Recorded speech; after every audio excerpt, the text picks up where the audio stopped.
Voilà, bien écoutez, nous avons maintenant le plaisir d'accueillir notre conférencier de l'après-midi. Je vais demander à Alain Palis de venir me rejoindre et je vous prie donc d'accueillir et d'applaudir très chaleureusement Philippe de Sertine qui va donc nous faire passer une excellente après-midi.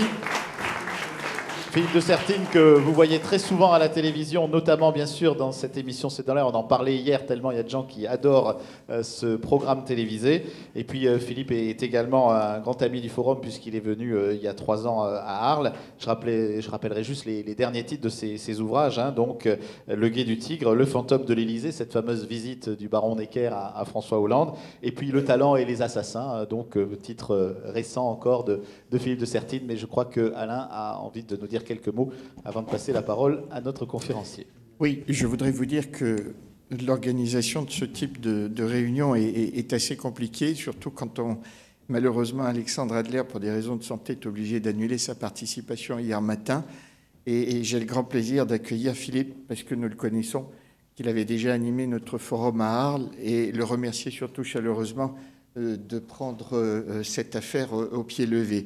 Nous n'avons pas changé...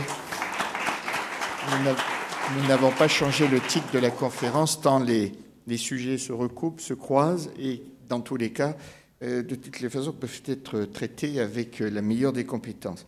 Donc, je rappelle que Philippe de Sertine est professeur des universités à l'IAE de Paris, Université Paris 1, Panthéon-Sorbonne, où il préside la chaire Management et gouvernance de la finance coopérative et où il dirige la chaire Financement de l'agriculture. Il est en outre directeur de l'Institut de haute finance depuis 2004. Il est membre du Haut Conseil des finances publiques. Ancien membre. Il est aujourd'hui directeur fondateur de l'Institut de haute finance Afrique, basé à Abidjan. Il nous en dira peut-être un mot. Il est spécialiste du financement à long terme des organisations, publiques ou privées, en privilégiant les marchés ou en utilisant des voies alternatives. Je vous remercie et merci Philippe de Sertine de nous rejoindre.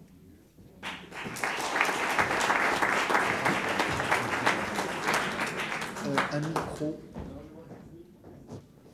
Bonjour à toutes et à tous. Donc, je précise aux étudiants, je répète bien, je ne suis pas mon ami Alexandre Adler. Donc, c'est important que vous disiez, on a vu Alexandre Adler, mais c'est drôle, il n'était pas comme à la télé. Donc, non, je ne suis pas Alexandre Adler, je suis juste son remplaçant. Donc, vraiment, mais cela étant, très, très grand plaisir de vous retrouver. Je pose mon chronomètre parce qu'effectivement, je sais que cet après-midi est extrêmement encadré. Nous avons plusieurs rendez-vous. Je dois honorer le premier, vous faire une sorte de présentation, de vision globale d'un certain nombre de problématiques qui aujourd'hui sont des problématiques centrales, qui d'ailleurs intéressent les spécialistes en sciences politiques comme Alexandre, et qui intéressent aussi les économistes, en particulier quand ils sont obligés, évidemment aujourd'hui, et obligés avec plaisir, de s'intéresser à toutes les relations internationales. Nous sommes en 2019, bientôt 2020, on pourrait presque faire, je dirais, une sorte de regard d'aujourd'hui par rapport au passé, par rapport au futur. Nous vivons une période absolument extraordinaire du point de vue historique. Alors, je suis d'accord qu'à toutes les époques, les gens disent « nous vivons une période extraordinaire d'un point de vue historique ». Mais nous, on a vraiment toutes les raisons de le penser, que cette période va être véritablement une période qui va marquer. Je vois les jeunes gens dans la salle. Les jeunes, il faut prendre des notes sur 2019-2020 parce que vos petits-enfants, vos arrière-petits-enfants, vos arrière-arrière-petits-enfants vous diront « Pépé, mémé », vous serez vieux comme nous après, donc « Pépé, mémé, raconte-moi 2019-2020 ». Vraiment. Parce que, par exemple, ils vous diront « Raconte-moi ce mois d'octobre, ce début octobre 2019, c'est bien là qu'il y avait eu le 70e anniversaire de la Révolution chinoise. » Oui, c'était il y a quelques jours, c'était il y a quelques heures à Pékin que nous avons eu effectivement au début de cette semaine un défilé impressionnant sur la place Tiananmen à Pékin. Souvent, nous nous souvenons de la place Tiananmen parce qu'il y avait un char ou une colonne de chars et un étudiant. Là, il n'y avait pas d'étudiants. Mais en revanche, il y avait bien les colonnes de chars, il n'y a aucun doute.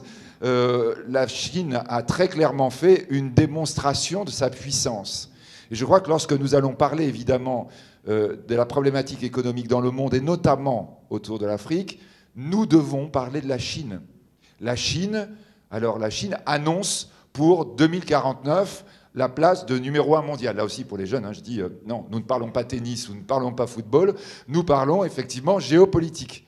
Numéro 1 mondial, il projette pour 2049, évidemment, quand on regarde 70 ans, on voit bien plus 30. L'idée, c'est que ce sera exactement 100 ans après la révolution de Mao Zedong. Quand j'étais sur une émission là au début de cette semaine avec Yves Calvi, malencontreusement, ils avaient mis en gros derrière, pendant le direct, les 70 ans de la Chine. Non, c'est les 70 ans de la révolution. La Chine a 5000 ans. 5000 ans. C'est le plus vieux pays du monde. C'est le pays qui considère effectivement qu'il va avoir bientôt, finalement, le rôle et la position qui doit être la sienne. Je vous rappelle que la Chine, quand vous regardez, enfin je vous rappelle ou je vous dis, quand vous regardez les idéogrammes utilisés pour la Chine, ça veut dire le pays, la zone du milieu du monde. C'est-à-dire, la Chine dit, nous sommes le centre du monde depuis 5000 ans. C'est comme cela que se pensent les Chinois. Eh bien, on va dire que si c'est en 2049, dans 30 ans, ce sera peut-être un peu tard, on peut penser que ce sera avant. La Chine va probablement devenir numéro 1 mondial. Numéro 1 mondial en matière d'économie, elle n'y est pas encore. Juste quand même pour mémoire, le PIB chinois aujourd'hui, 14 000 milliards de dollars de création de richesse. Les États-Unis, 21 000 milliards. L'Europe, si vous prenez l'Europe pour peu qu'elle existe en tant qu'entité, c'est une vraie question, l'Europe est aux alentours, elle aussi, des 20, 21, 22 milliards. Donc évidemment, ça dépend si vous prenez aussi la Grande-Bretagne. Ça, c'est une question qui risque de se poser de manière extrêmement rapide. Mais enfin, on va dire, vous voyez, la Chine, numéro 2 en tant que pays, pas encore en tant que zone. En revanche, la Chine dans l'Asie, l'Asie aujourd'hui, clairement la zone dans laquelle nous avons les plus grosses perspectives de croissance. La Chine, l'Asie, l'endroit où nous avons la plus forte démographie du monde. Lorsque nous sommes en train de dire la Chine est en train de devenir numéro 1 mondial, en fait, nous sommes en train de fermer une parenthèse. Et vous voyez, je commence mes allers-retours aussi avec le passé, avec il y a exactement 200 ans. Il y a exactement 200 ans, quand on essaie de reconstituer les PIB, les créations de richesses de 1820, le PIB numéro 1 de l'époque, c'est la Chine. Le PIB numéro 2 de l'époque, c'est l'Inde. Pourquoi? Parce que d'ailleurs, à l'époque, comme aujourd'hui, ce sont les plus grosses démographies du monde. Sauf que pendant 200 ans, le numéro 1 mondial ne sera pas la plus grande démographie du monde. Sauf que pendant 200 ans, nous allons être dans une parenthèse économique liée à la révolution industrielle, ou plus exactement aux révolutions industrielles, qui vont faire que la création de richesse, la création de puissance, n'est plus associée obligatoirement à la question démographique. Au fond, cette parenthèse se referme. La Chine, 1,4 milliard d'humains aujourd'hui, a vocation à être leader mondial, évidemment par rapport aux États-Unis, qui ne sont même pas à 400 millions. Donc évidemment, là, lorsqu'on est en train de regarder du point de vue démographique, il n'y a pas photo. D'ailleurs, les Chinois le conçoivent bien, ils disent d'ici la fin du XXIe siècle, nous allons probablement avoir un grand concurrent, ce n'est pas l'Occident, c'est le voisin, qui d'ailleurs, entre parenthèses, les inquiète d'ores et déjà, l'Inde. 1,3 milliard d'habitants, la démographie redevient un élément capital, 1,3 milliard d'habitants, et pour le coup, une natalité beaucoup plus, on va dire, forte, parce qu'évidemment la Chine, elle est contrôlée, donc c'est évidemment compliqué d'utiliser un adjectif qui convient, une natalité beaucoup plus forte en Inde qu'en Chine. Aujourd'hui, les Chinois considèrent que oui, leur grand concurrent, celui qui peut poser problème, celui qui peut poser danger en termes géopolitiques, sera l'Inde. Je rappelle que l'Inde est devenue, cette année, le plus gros acheteur d'armes conventionnelles du monde. Numéro 2, vous avez l'Arabie saoudite, ou on va dire juste à côté l'Arabie saoudite, ce qui est intéressant par rapport aux tensions que nous allons évoquer tout à l'heure. Donc nous avons effectivement cette parenthèse historique qui se referme, cette anomalie pendant laquelle, 2 siècles, les numéros 1 mondiaux n'étaient pas les grandes démographies. Alors peut-être, évidemment, évoquons-les, ces numéros 1 mondiaux. 1820, nous, Français, nous sommes juste en face de la Corse, donc peut-être là on pourrait dire, en fait non, 1815, hein, si vous voyez ce que je veux dire, Waterloo. Donc à partir de Waterloo, c'est la Grande-Bretagne qui est numéro 1 mondial. C'est bien le leader mondial, on va dire l'Empire britannique. Pendant tout le siècle de Victoria, c'est l'empire sur lequel le soleil ne se couche pas. Ils sont bien dans une vocation de leader mondial.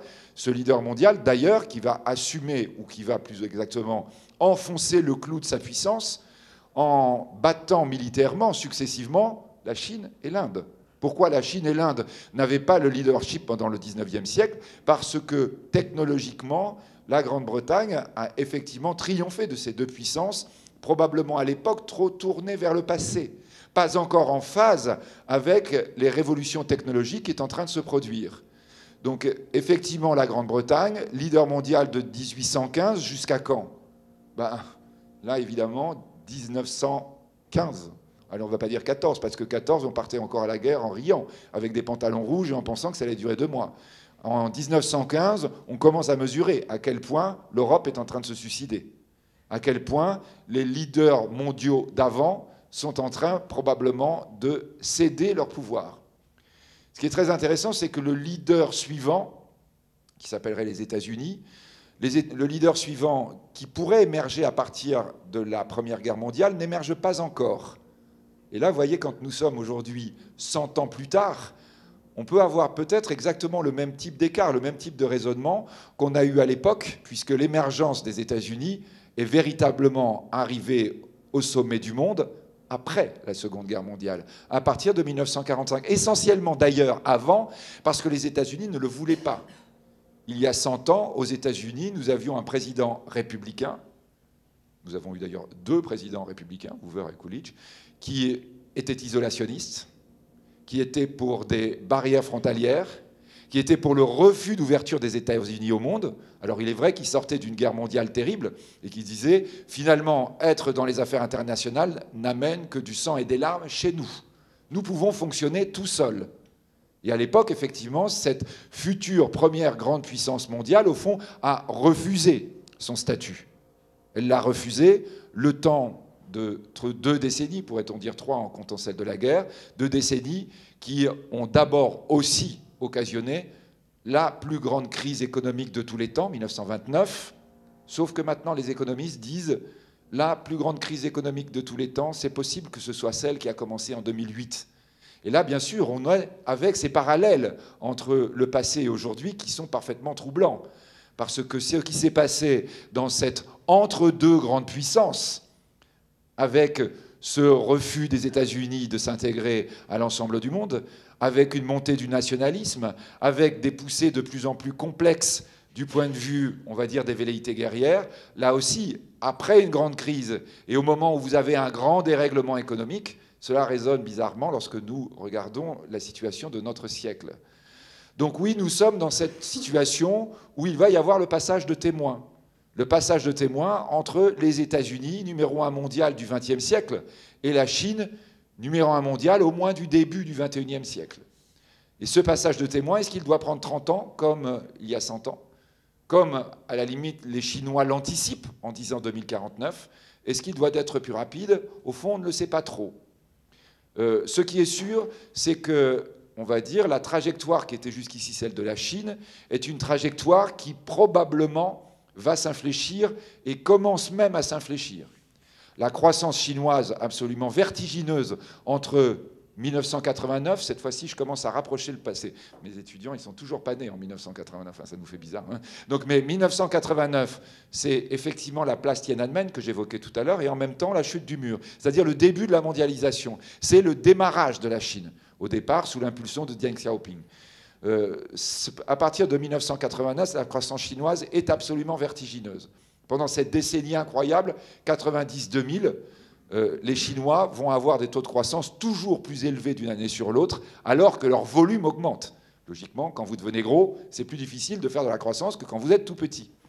Je me souviens, donc là je vous fais du name dropping quand même assez lourd, avoir rencontré Bill Clinton, ouais, quand même, hein. Donc Bill Clinton, lui, est élu président entre 1992 et 2000. Il nous disait, rétrospectivement, en regardant ces 2 mandats, la plus grande erreur qu'a faite mon administration, c'est avoir pensé que les chiffres auxquels aboutirait la Chine en 2000 n'arriveraient qu'en 2030. Il y avait eu une erreur de 30 ans de l'administration américaine au début des années 90, en se projetant sur le futur, en disant on pense que la Chine sera au niveau, à l'époque, donc 2004e puissance mondiale en 2030. En réalité, elle était 4e puissance mondiale et très vite seconde puissance mondiale dès le début des années 2000. Donc là, effectivement, nous avons eu une croissance chinoise impressionnante, tellement impressionnante qu'on disait ils vont pulvériser tout et ils vont devenir numéro 1 mondial très vite. Aujourd'hui, alors que le deuxième mandat du président Xi Jinping, nous avons eu, depuis Deng Xiaoping, 3 présidents, on va dire, importants, mais Xi Jinping est le dernier. Le président Xi Jinping est effectivement dans une situation où il doit gérer maintenant la complexité. Il se rend compte que structurellement, la Chine a un certain nombre de problèmes, que sa croissance effrénée est loin d'avoir tout résolu en ce qui concerne les objectifs que pouvait avoir et le Parti communiste chinois et un dirigeant chinois dans la lignée des 5000 ans d'histoire que j'évoquais tout à l'heure. Je crois que c'est quelque chose aussi qu'il faut bien avoir à l'esprit quand vous rencontrez les grands dirigeants chinois. Vous êtes d'abord frappés de leur culture historique sur leur propre pays. Ils connaissent tous, Xi Jinping connaît sur le bout des doigts le nom des 200 et quelques empereurs chinois, le nom de toutes les ères qui se sont succédées pendant toute l'histoire chinoise. Bah oui, toujours pareil, mes gamins au fond de la salle, ils font plus d'histoire maintenant. On a décidé qu'il fallait faire autre chose à l'école, que l'histoire, c'était pas utile. Bah oui, mais figurez-vous que tous ceux qui sont autour de nous, ils nous disent pas ça. Ils nous disent, ancrez-vous aussi dans le passé, surtout quand tout va changer autant, c'est important que vous compreniez où vous allez. La Chine, numéro 1 mondial, arrive numéro 1 mondial, non pas depuis 70 ans, comme on l'écrivait sur Canal+ au début de la semaine, mais en disant, j'arrive avec mes 5000 ans d'histoire. Et d'ailleurs, c'est ces 5000 ans qui vont me permettre de peser de tout mon poids, en disant, voilà comment je définis ma position à l'intérieur de l'environnement international. Alors nous tous, Américains, Océaniens, Africains, Européens, nous devons bien être alertés par ce que nous dit la Chine lorsqu'elle est en train de nous expliquer la manière dont elle conçoit son rôle de numéro 1 mondial. Alerté parce que ça n'a rien à voir avec tous les numéros 1 mondiaux précédents, en particulier les numéros 1 mondiaux occidentaux. Vous voyez, si on devait regarder la différence, avant la Grande-Bretagne, on avait eu la France. Avant la France, on avait eu l'Espagne. Je remonte au siècle d'or, au XVIe siècle. Mais lorsque vous regardez la différence fondamentale entre la Chine et ces 4 grands leaders mondiaux qui se sont succédés depuis 500 ans, c'est quoi? C'est que nous n'avons aucune illusion à avoir, aucun espoir ou peut-être aucune inquiétude. Même si la Chine est numéro 1 mondial, il ne nous sera jamais proposé un passeport chinois. D'accord? Souvenez-vous comment fonctionnaient les numéros 1 mondiaux avant. Avant, c'était de dire le monde entier va être américain. Le monde entier va être britannique. Le monde entier, et l'Afrique évidemment le sait bien, doit être français. Ah oui, non mais sauf que là, c'était la vision occidentale. Nous allons proposer à tous de devenir comme nous. La vision chinoise n'a rien à voir avec cela. Elle n'a aucune velléité. C'est pour ça que parfois on dit que ça n'est pas une puissance expansive. La Chine ne cherche pas à conquérir de nouveaux Chinois. Et elle va même dire à ceux qui ne sont pas chinois, je suis vraiment désolé pour vous, mais c'est raté, vous ne serez jamais chinois. Vous ne ferez jamais partie de l'empire du milieu. C'est pas grave, mais en même temps, ne vous illusionnez pas. Vous ne serez jamais intégré au numéro 1 mondial. Je crois vraiment qu'on doit avoir cette idée à l'esprit parce que ce numéro 1 mondial qui s'annonce sera très différent de tout ce que nous avons connu jusque-là. Et bien entendu, l'organisation du monde, elle est marquée depuis des siècles par la façon dont les Occidentaux ont voulu justement organiser le monde. Nous rentrons dans quelque chose de fortement différent. Si vous voulez juste une illustration, je l'ai cité l'autre soir à la télévision et je sais que ça a fait beaucoup réagir les téléspectateurs qui regardaient l'émission. Donc Xi Jinping, donc il faut dire notre bien-aimé président Xi Jinping, puisque depuis 2017, il est réélu à vie, a priori, puisqu'il n'y a plus de successeur.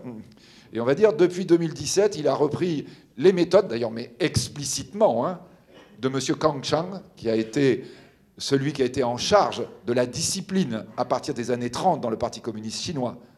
Kang, quelqu'un qu'il faut connaître.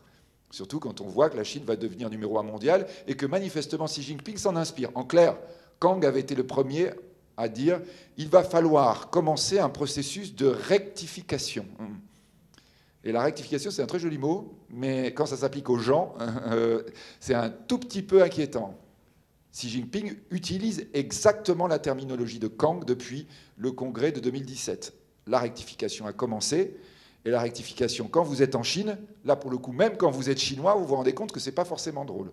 Nous avons eu des exemples, un milliardaire 40 ans, donc chinois, formidable, remarquable, très très intelligent, qui avait fait fortune, sur lequel on pensait que Xi Jinping allait s'appuyer, qui a fait une grosse erreur, ça a été de vouloir sortir ses capitaux de l'espace chinois. Nous allons revenir là-dessus tout à l'heure. Ce sont des points absolument cruciaux. Quand je parlais des difficultés que la Chine va rencontrer, c'est bien là qu'on en a l'illustration. L'absence de confiance dans le futur, y compris de ses propres investisseurs, y compris de ses propres hommes d'affaires. Ce milliardaire chinois, qui n'avait peut-être pas confiance suffisamment dans le futur, il a été arrêté. Et on a publié, on a fait savoir que ce pauvre jeune homme, enfin je dis jeune parce que moi je suis loin des 40 ans maintenant, mais donc ce pauvre jeune homme, en fait il est mort 2 fois. Il a eu en même temps une crise cardiaque, il est tombé sur le bord de sa douche, il s'est brisé les cervicales dessus.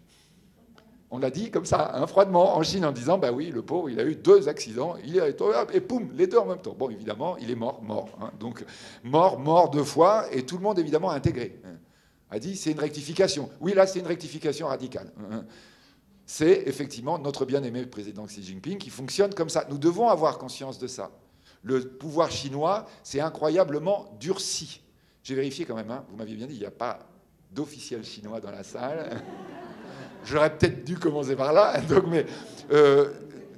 mais même s'il y a des officiels chinois, enfin oui, s'il y a des officiels chinois, ils quittent la salle, à mon avis. Là, ils ne peuvent pas faire autrement.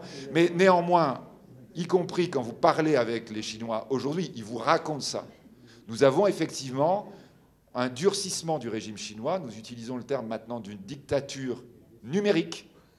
Une dictature numérique dans laquelle tous les outils de haute technologie sont mis au service du fonctionnement de la Chine et du fonctionnement du pouvoir chinois. Quand on discute avec des Chinois et avec des gens qui sont on va dire, en activité et éventuellement qui ont un rôle du point de vue chinois. Oui, j'avais oublié que vous enregistrez. Je vois en fait, quand vous dites ça, j'avais des difficultés à avoir des visas pour aller en Chine. Je crois que ça ne va pas s'arranger. Donc, lisez mon livre, Le Guet du Tigre. Hein. Vous comprendrez pourquoi j'ai des difficultés pour avoir des visas pour aller en Chine. Donc, effectivement, les officiels chinois vous disent, nous gérons quand même un pays d'1,4 milliard d'habitants. Nous gérons un pays dans lequel nous avons aujourd'hui une partie de la population qui est riche, voire même très riche, et une immense partie, on va dire, allez, 700 millions de personnes, qui sont encore très pauvres. C'est-à-dire un pays qui est le cœur de tensions incroyables. Alors évidemment, ça ne justifie en aucun cas la rectification, je suppose, en tout cas de mon point de vue, et je pense de votre point de vue aussi. En revanche, en Chine, ça vous explique aussi pourquoi les méthodes qui sont utilisées sont aussi des méthodes parfois musclées. Nous allons voir à Hong Kong ce qui va se passer. Hong Kong aujourd'hui est un moment où on voit très bien le mode de fonctionnement du pouvoir chinois, qui est un mode de fonctionnement à la chinoise, qui ne signifie pas laxisme, mais qui ne signifie pas non plus reprise en main musclée, comme peut-être l'auraient fait des grandes puissances occidentales. Mais ne croyez pas que la Chine est inactive à Hong Kong. La Chine travaille, elle travaille en profondeur, les habitants de Hong Kong, les jeunes gens qui sont en révolution, etc., exactement comme elle l'a fait au moment de Tiananmen, en disant, ça, c'est de toute façon quelque chose d'insupportable. Nous avons eu le même jour, lorsqu'il y a eu, il y a quelques heures, quelques jours, le discours 7 minutes du président Xi Jinping, du bien-aimé président Xi Jinping, le jour du 70e anniversaire de la Révolution, en disant 2 systèmes en Chine. Une Chine, 2 systèmes. Vous avez tout là-dedans. Une Chine, l'unité de la Chine, absolument capitale. 2 systèmes, c'est le système de toute la Chine, plus Macao et Hong Kong. Les 2 systèmes alternatifs. Il dit ça, officiellement. Il envoie le message à Hong Kong, en disant, il n'est pas question que nous remettions en cause votre particularité. Le même jour, pour la première fois, les policiers chinois tirent à balles réelles. On est typiquement dans l'approche chinoise. L'approche chinoise est extrêmement subtile. Elle est beaucoup plus difficile à interpréter que souvent les réactions que peuvent avoir les puissances occidentales. Nous devons bien nous dire que nous sommes face à un monde différent du nôtre, face à des leaders différents de nous. Et ça, effectivement, c'est quelque chose que nous devons intégrer. Si je finis mon illustration, toute cette longue parenthèse pour vous raconter qu'il y a quelques semaines, notre bien-aimé président Xi Jinping, bon, je vais peut-être arrêter parce que vous avez trouvé que le comique de répétition est un peu lourd, donc Xi Jinping envoie aux Nations Unies ce qui peut être le futur cadre de son statut de numéro 1 mondial. En disant, j'ai compris ce sur quoi se font les... Je pense que les Nations Unies, c'est une très bonne chose. Les Nations Unies ont élaboré, d'ailleurs sur l'héritage de la France et de la Révolution française, la charte des droits de l'homme. Et il envoie son propre document des droits de l'homme, en disant c'est un document très intéressant, très important, une déclaration universelle des droits de l'homme. Sauf qu'elle n'a pas, manifestement, il dit quand on lit, on voit bien, ça n'a pas été rédigé par des Chinois. Il dit oui, c'est pas faux. Il dit bah oui, mais nous, ça ne nous convient pas. Nous proposons la charte universelle des droits de l'homme selon la culture chinoise. Évidemment, l'Occident dit ah mais non, mais universel, c'est nous qui l'avions fait. Mais normalement, ça s'appliquait à vous aussi. Il dit oui, non, mais maintenant, c'est nous qui allons être numéro mondial. Et donc, c'est nous qui allons dire ça s'applique à tout le monde, y compris à vous. C'est la même idée, mais réécrite. C'est pas gênant. Hein. Alors vous lisez, vous dites si, c'est un petit peu gênant. Nous sommes aujourd'hui à ce moment où le prochain numéro 1 mondial va effectivement devoir nous apprendre des nouvelles règles du monde. Alors Xi Jinping, vous le savez évidemment, j'en arrive et je viens notamment au lien avec l'Afrique. Xi Jinping, quand il est arrivé au pouvoir, au départ, était donc 2012, et dans un univers dans lequel il regarde, il voit le président Obama à l'époque aux États-Unis. On a du mal à se souvenir que c'était le président Obama avant le président Trump. C'est vrai que là, vous avez vraiment du contraste. Le président Obama avait décidé de ce qu'on a appelé la stratégie du pivot. La stratégie du pivot, c'est dire, du point de vue américain, Obama était le premier président réellement, absolument non européen. Et il l'a montré en réalité dans ses 2 mandats en disant l'avenir des États-Unis, c'est le Pacifique. L'avenir, la croissance que j'évoquais tout à l'heure, c'est l'Asie. Nous devons nous tourner de l'autre côté. La stratégie du pivot, c'était une stratégie complète. C'était regarder de l'autre côté. On est d'accord que, Africains comme Européens, nous n'étions plus dans, j'allais dire la ligne de mire, ce qui ne serait pas tout à fait un bon terme, mais nous n'étions plus dans l'horizon américain. Les Américains se tournaient de l'autre côté, à titre d'exemple, c'est évidemment un peu lourd, mais les 11 porte-avions nucléaires américains à ce moment-là avaient été envoyés du côté asiatique, du côté pacifique. Depuis, ils en ont rapatrié un, qui est important d'ailleurs, qui joue un rôle non négligeable, on va dire, aux alentours du détroit d'Ormuz. En ce moment, ils se baladent pas mal le long des côtes iraniennes, si vous voyez ce que je veux dire. Mais enfin bon, donc effectivement, la Chine était très clairement l'horizon d'Obama. Clairement l'horizon aussi quand il fait un traité transpacifique. Le traité transpacifique, c'est de dire les États-Unis s'associent à tous les grands pays potentiellement concurrents de la Chine. Et donc c'est vrai que quand Trump va dire, quand il arrive, je casse le traité transpacifique, en réalité, il enlève une épine du pied à la Chine. Cela étant, évidemment, avec Trump, nous allons avoir une approche encore plus radicale. C'est-à-dire en disant, non, non, les États-Unis ont bien conscience que c'est là que ça se passe, mais elles veulent élever, si vous me permettez la terminologie qu'il utilisera pour d'autres cas, un mur. Et donc, là, nous fermons notre horizon sur le côté pacifique. Résultat, que décide Xi Jinping à l'orée de son second mandat? Il décide de promouvoir, d'ailleurs, un homme politique chinois très important, qui était un de ses proches, mais qui travaillait dans l'ombre, à ce grand projet des routes de la soie. C'est-à-dire, au fond, la Chine fait son pivot, elle aussi. Elle dit, du côté pacifique, les États-Unis sont hostiles. Donc, ce que je dois regarder, c'est l'autre côté. Et là, effectivement, le projet des routes de la soie, donc nous disons route de la soie, hein, One Belt, One Road en anglais, ce qui d'ailleurs, tout ça sont des mauvaises traductions du chinois, mais qui sont très clairement, si vous voulez, une vision de l'autre côté. 3 grandes routes de la soie. Une vers le nord, qui va vers l'Europe, envisagée dès le départ comme une route à double sens. Nous exportons et nous devons rapatrier de la richesse. La Chine a toujours ce problème qu'elle n'est pas unifiée dans son développement. Aujourd'hui, la Chine, Xi Jinping nous fait ce discours il y a quelques mois à Bruxelles, lorsqu'il vient en Europe, en nous disant « Ne vous trompez pas, la Chine est fragile. La Chine est encore un pays en développement. » Et bien sûr que même numéro 2 mondial, on conçoit qu'il a raison. Il a raison parce que, effectivement, une partie de sa population n'est pas du tout au niveau de toute la population qu'on peut connaître quand on va en Chine et qu'on fréquente les provinces côtières les plus riches. Celle, effectivement, qui ressemble à l'Occident, voire même parfois semble plus riche que l'Occident. À l'intérieur de la Chine, ce n'est pas vrai du tout. Et je le répète, vous avez 600 millions de personnes, c'est les échelles un peu folles de la Chine. La première route de la soie a donc pour vocation de faire rentrer de la richesse vers la Chine pour activer au plus vite on va dire, la possibilité de supprimer des inégalités entre les provinces chinoises et en particulier entre les provinces du centre agricole et les provinces industrielles de la côte.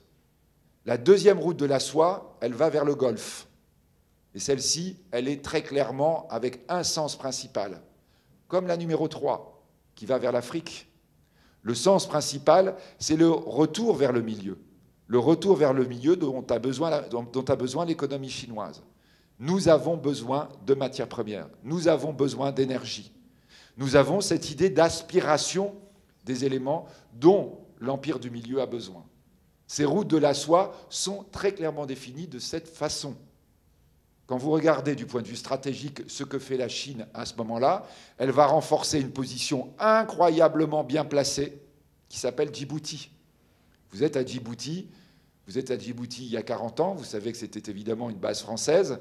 Vous êtes à Djibouti aujourd'hui, vous voyez un embryon de base française et vous voyez deux bases gigantesques, la base américaine et la base chinoise. Le numéro 1 et le numéro 2 actuels qui clairement ont compris où allaient se passer les grands enjeux. Qu'est-ce que vous avez autour de Djibouti? Qu'est-ce que vous avez dans tout l'océan Indien et je dirais jusqu'en mer de Chine? Des couloirs de sous-marins. La marine chinoise est extrêmement importante. Et les sous-marins chinois, figurez-vous, ils ne sont pas là pour assurer la sécurité des convois qui iraient de la Chine vers l'Afrique. Ils sont bien là pour l'autre sens, en disant ce qui est vital pour le cœur chinois. C'est la remontée des matières premières dont nous avons absolument besoin pour faire fonctionner l'empire du milieu. Nous regardons le fonctionnement de la Chine nous explique comment elle fonctionne. Sauf que parfois, nous ne voulons pas voir. La Chine nous dit bien, mon but n'est pas de transformer ni l'Afrique, ni le Proche-Orient, ni l'Europe en petite Chine. Jamais de la vie. La Chine, en revanche, est en train de regarder comment elle doit sécuriser ses approvisionnements. Et je le répète, l'un des appuis les plus forts du président Xi Jinping, quand il a conquis le pouvoir, c'est la marine. Et quand je dis la marine, ce n'est pas les cargos, on est d'accord. C'est la marine de guerre. Quand vous regardez qui a été honoré il y a quelques jours à Pékin, ce sont les amiraux. Xi Jinping s'appuie sur la marine parce que la marine a toujours eu ce rôle absolument fondamental depuis que les marines existent associées au pays, c'est sécuriser les convois. Et là, on voit bien dans quel sens. Donc je crois que, vous voyez, on a cette idée importante à avoir du mode de fonctionnement dans lequel nous sommes, dans lequel nous voyons cette évolution extraordinaire. Alors, je suis très très bavard, en fait, je me rends compte, donc il va falloir que vous me fassiez ici en disant « Stop maintenant, il est quand même 19h, il va falloir qu'on arrête ». Alors, je vous assure qu'on parle jusqu'à 19h sans problème, tellement cette époque est incroyable. Deuxième caractéristique par rapport au changement de leadership, c'est ce que nous évoquions tout à l'heure lorsqu'on a parlé de 1815 ou 1914-1940, des périodes de friction. Et quand on dit friction, on est d'accord que le terme est très édulcoré. La friction, ça veut dire des risques de guerre. Aujourd'hui, nous voyons quoi?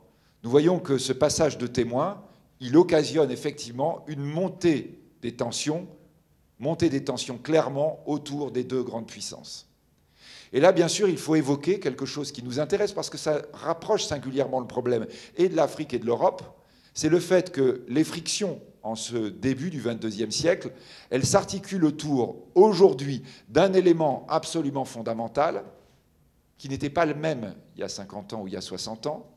Il y a 50 ans ou 60 ans, à chaque fois, quand on était en train de regarder autour de quoi ça allait se passer le futur conflit, le conflit israélo-arabe, systématiquement. Vous aviez d'une façon ou d'une autre le conflit israélo-arabe qui revenait. Aujourd'hui, quand vous regardez le cœur, on va dire, de la manière dont se séparent les axes du conflit, c'est le conflit au cœur du monde musulman, entre chiisme et sunnisme. Chiisme, sunnisme. Vous regardez et vous analysez. Vous voyez quoi? Vous voyez en Syrie, vous voyez au Yémen notamment. Alors bon, je suis d'accord, hein, au Venezuela, vous avez quand même aussi les deux grands qui sont là, les États-Unis qui supportent le nouveau pouvoir, la Chine qui supporte l'ancien pouvoir. Mais du coup, quand même, l'Iran est présent au Venezuela. Et la Russie est présente au Venezuela.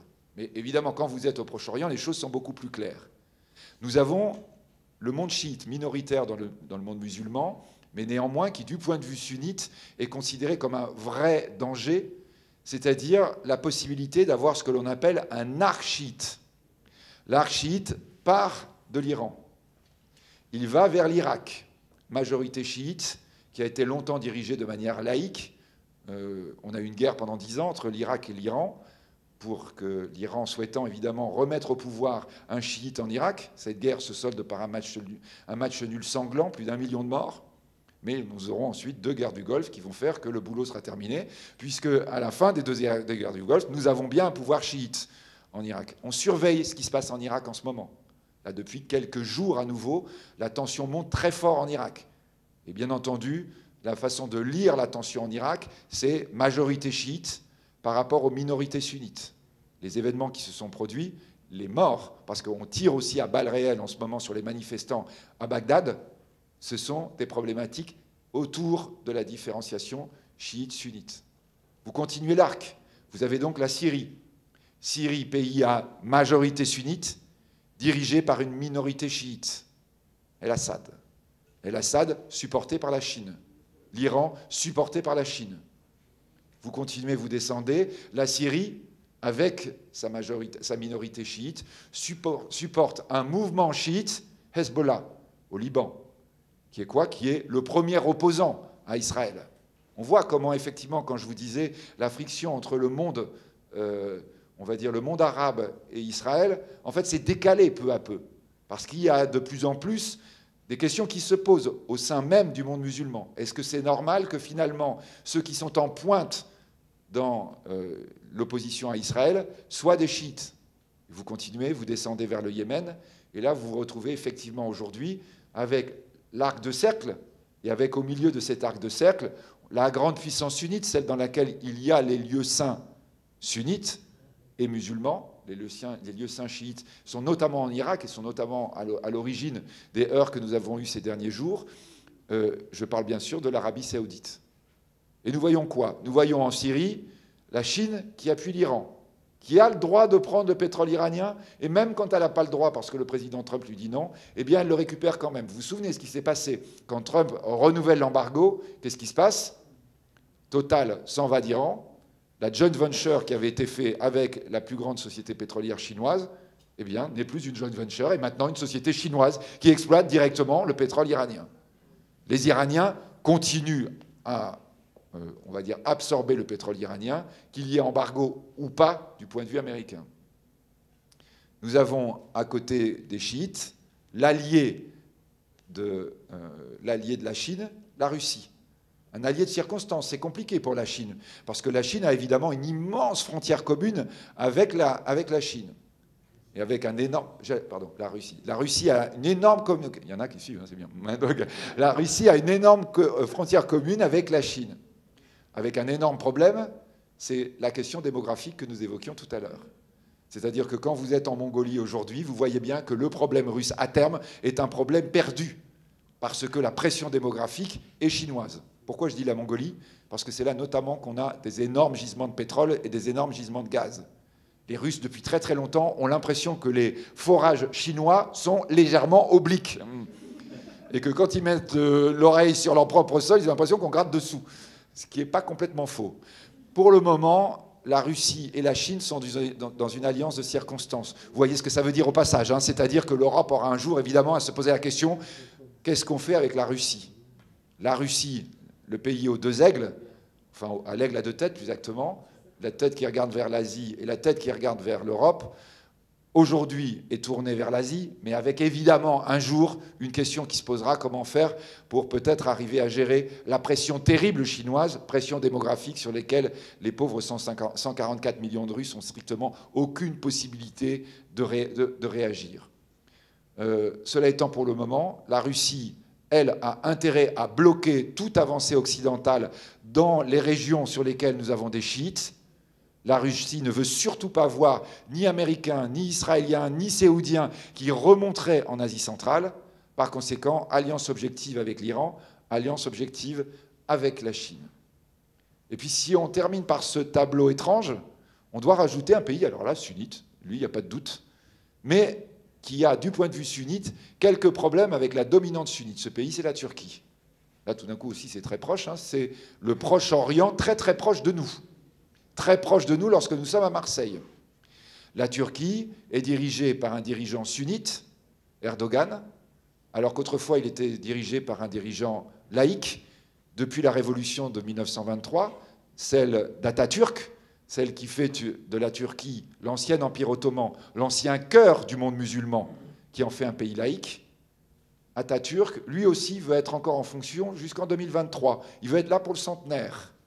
Il est le nouvel Atatürk, il veut être le nouvel Atatürk musulman, recréer les conditions de l'empire ottoman. Alors vous diriez, donc il va être obligé de s'opposer aux chiites.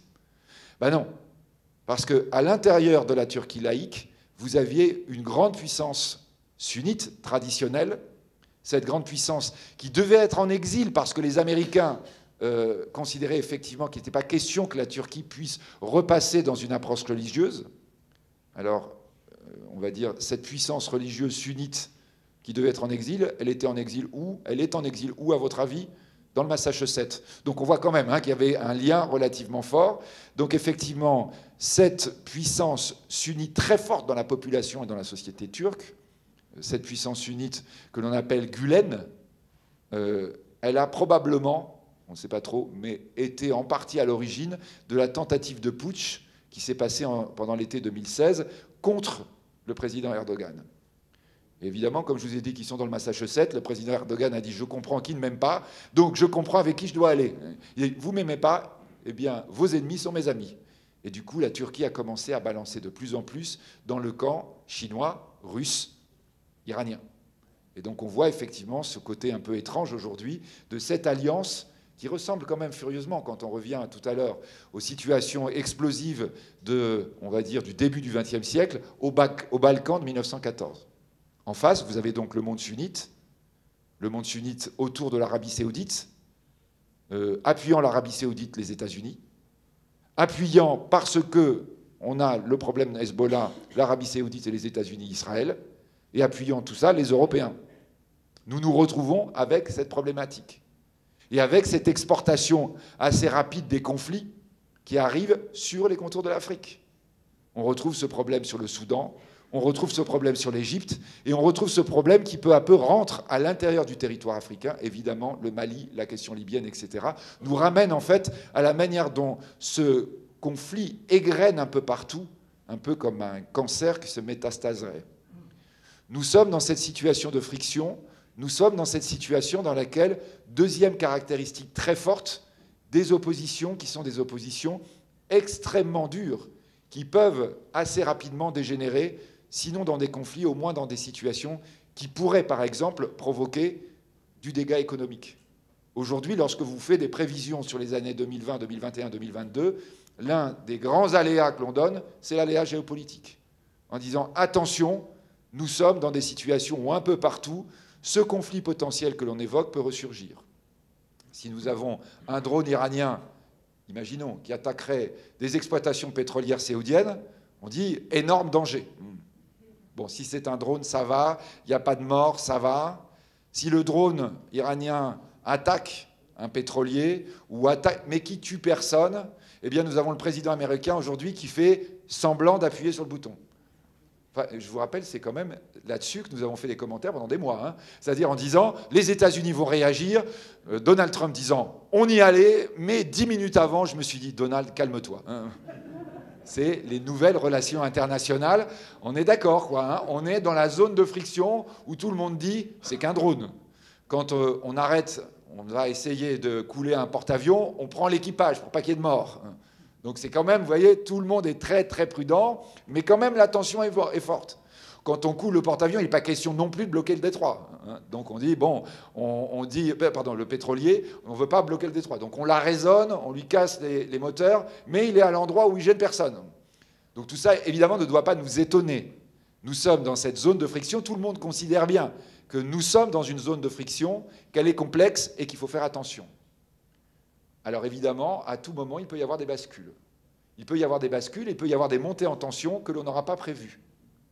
Là, quand vous êtes en Afrique et que vous vous dites bien, nous sommes très ouverts aujourd'hui à des risques de tension, parce que la Chine est très présente, mais dans sa logique, c'est-à-dire en créant des autoroutes, en créant des ports, en regardant comment on fonctionne, mais pas du tout dans une logique de dire je vais mettre en place un État chinois dans différents... C'est absolument pas son problème. Alors du coup, évidemment, attention, si vous avez de la tension, si vous avez des risques, Vous n'avez aucune force de rappel qui viendra de la grande puissance, comme on pouvait l'avoir autrefois. Ce n'est pas la Pax Britannica qui nous attend, ou la Pax Romana.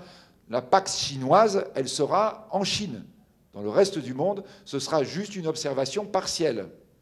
Et donc, par exemple, en Afrique, il est évident que les réactions des populations, quand vous avez des élections, peuvent être des éléments, à un moment donné, qui peuvent déstabiliser. Plus les pays sont riches, plus les pays sont forts, plus il va falloir surveiller ça dans les mois, les années qui vont venir. Dans les périodes de friction comme cela, n'oubliez pas, les expériences de grandes guerres précédentes, c'est dans un petit Sarajevo que ça se passe, que commencent les grands conflits. La Côte d'Ivoire, c'est beaucoup plus grand que Sarajevo, si vous me permettez. Donc je veux dire, par exemple, que nous, occidentaux, on doit regarder avec beaucoup d'attention les élections présidentielles en Côte d'Ivoire. Si vous voyez ce que je veux dire, s'il y a des Ivoiriens dans la salle, s'il n'y a pas d'Ivoiriens, vous voyez, c'est ça le terrible. C'est-à-dire qu'on regarde ça de loin, on ne se rend pas compte en disant « oui, c'est loin ». Non, c'est pas loin. Dans un moment comme ça, il faut faire très attention, parce qu'effectivement, tout déséquilibre qui n'a pas été géré peut vous entraîner le domino. Et il peut l'entraîner notamment par le truchement d'une crise économique.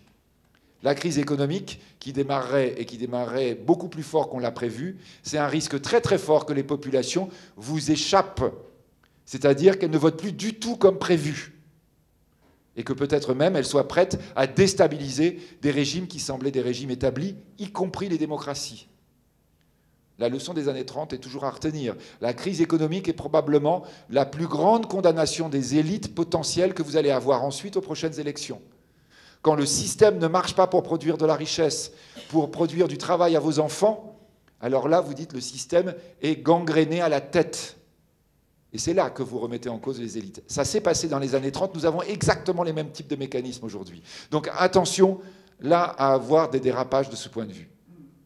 Alors déjà, quand même, on est d'accord que le tableau que je vous ai fait, 44 minutes, je suis vraiment super en retard, mais le tableau que je vous ai fait, il suffit à vous dire qu'on vit une période historique. Les gamins, bon, évidemment, tout ça, ça leur semble un peu loin. Ils sont, pour le moment, en train de dire, bon, j'ai pris quelques notes, mais ça va. Enfin, j'ai compris, quoi. Maintenant, je rajoute ce qui, normalement, va les réveiller. Je suis pas sûr. Donc, je sais, j'ai l'expérience de mes étudiants. Normalement, qui doit les réveiller, c'est la période historique. Il y en a une qui se réveille, qui dit, d'ailleurs, je m'en vais, maintenant que j'ai... Donc, alors,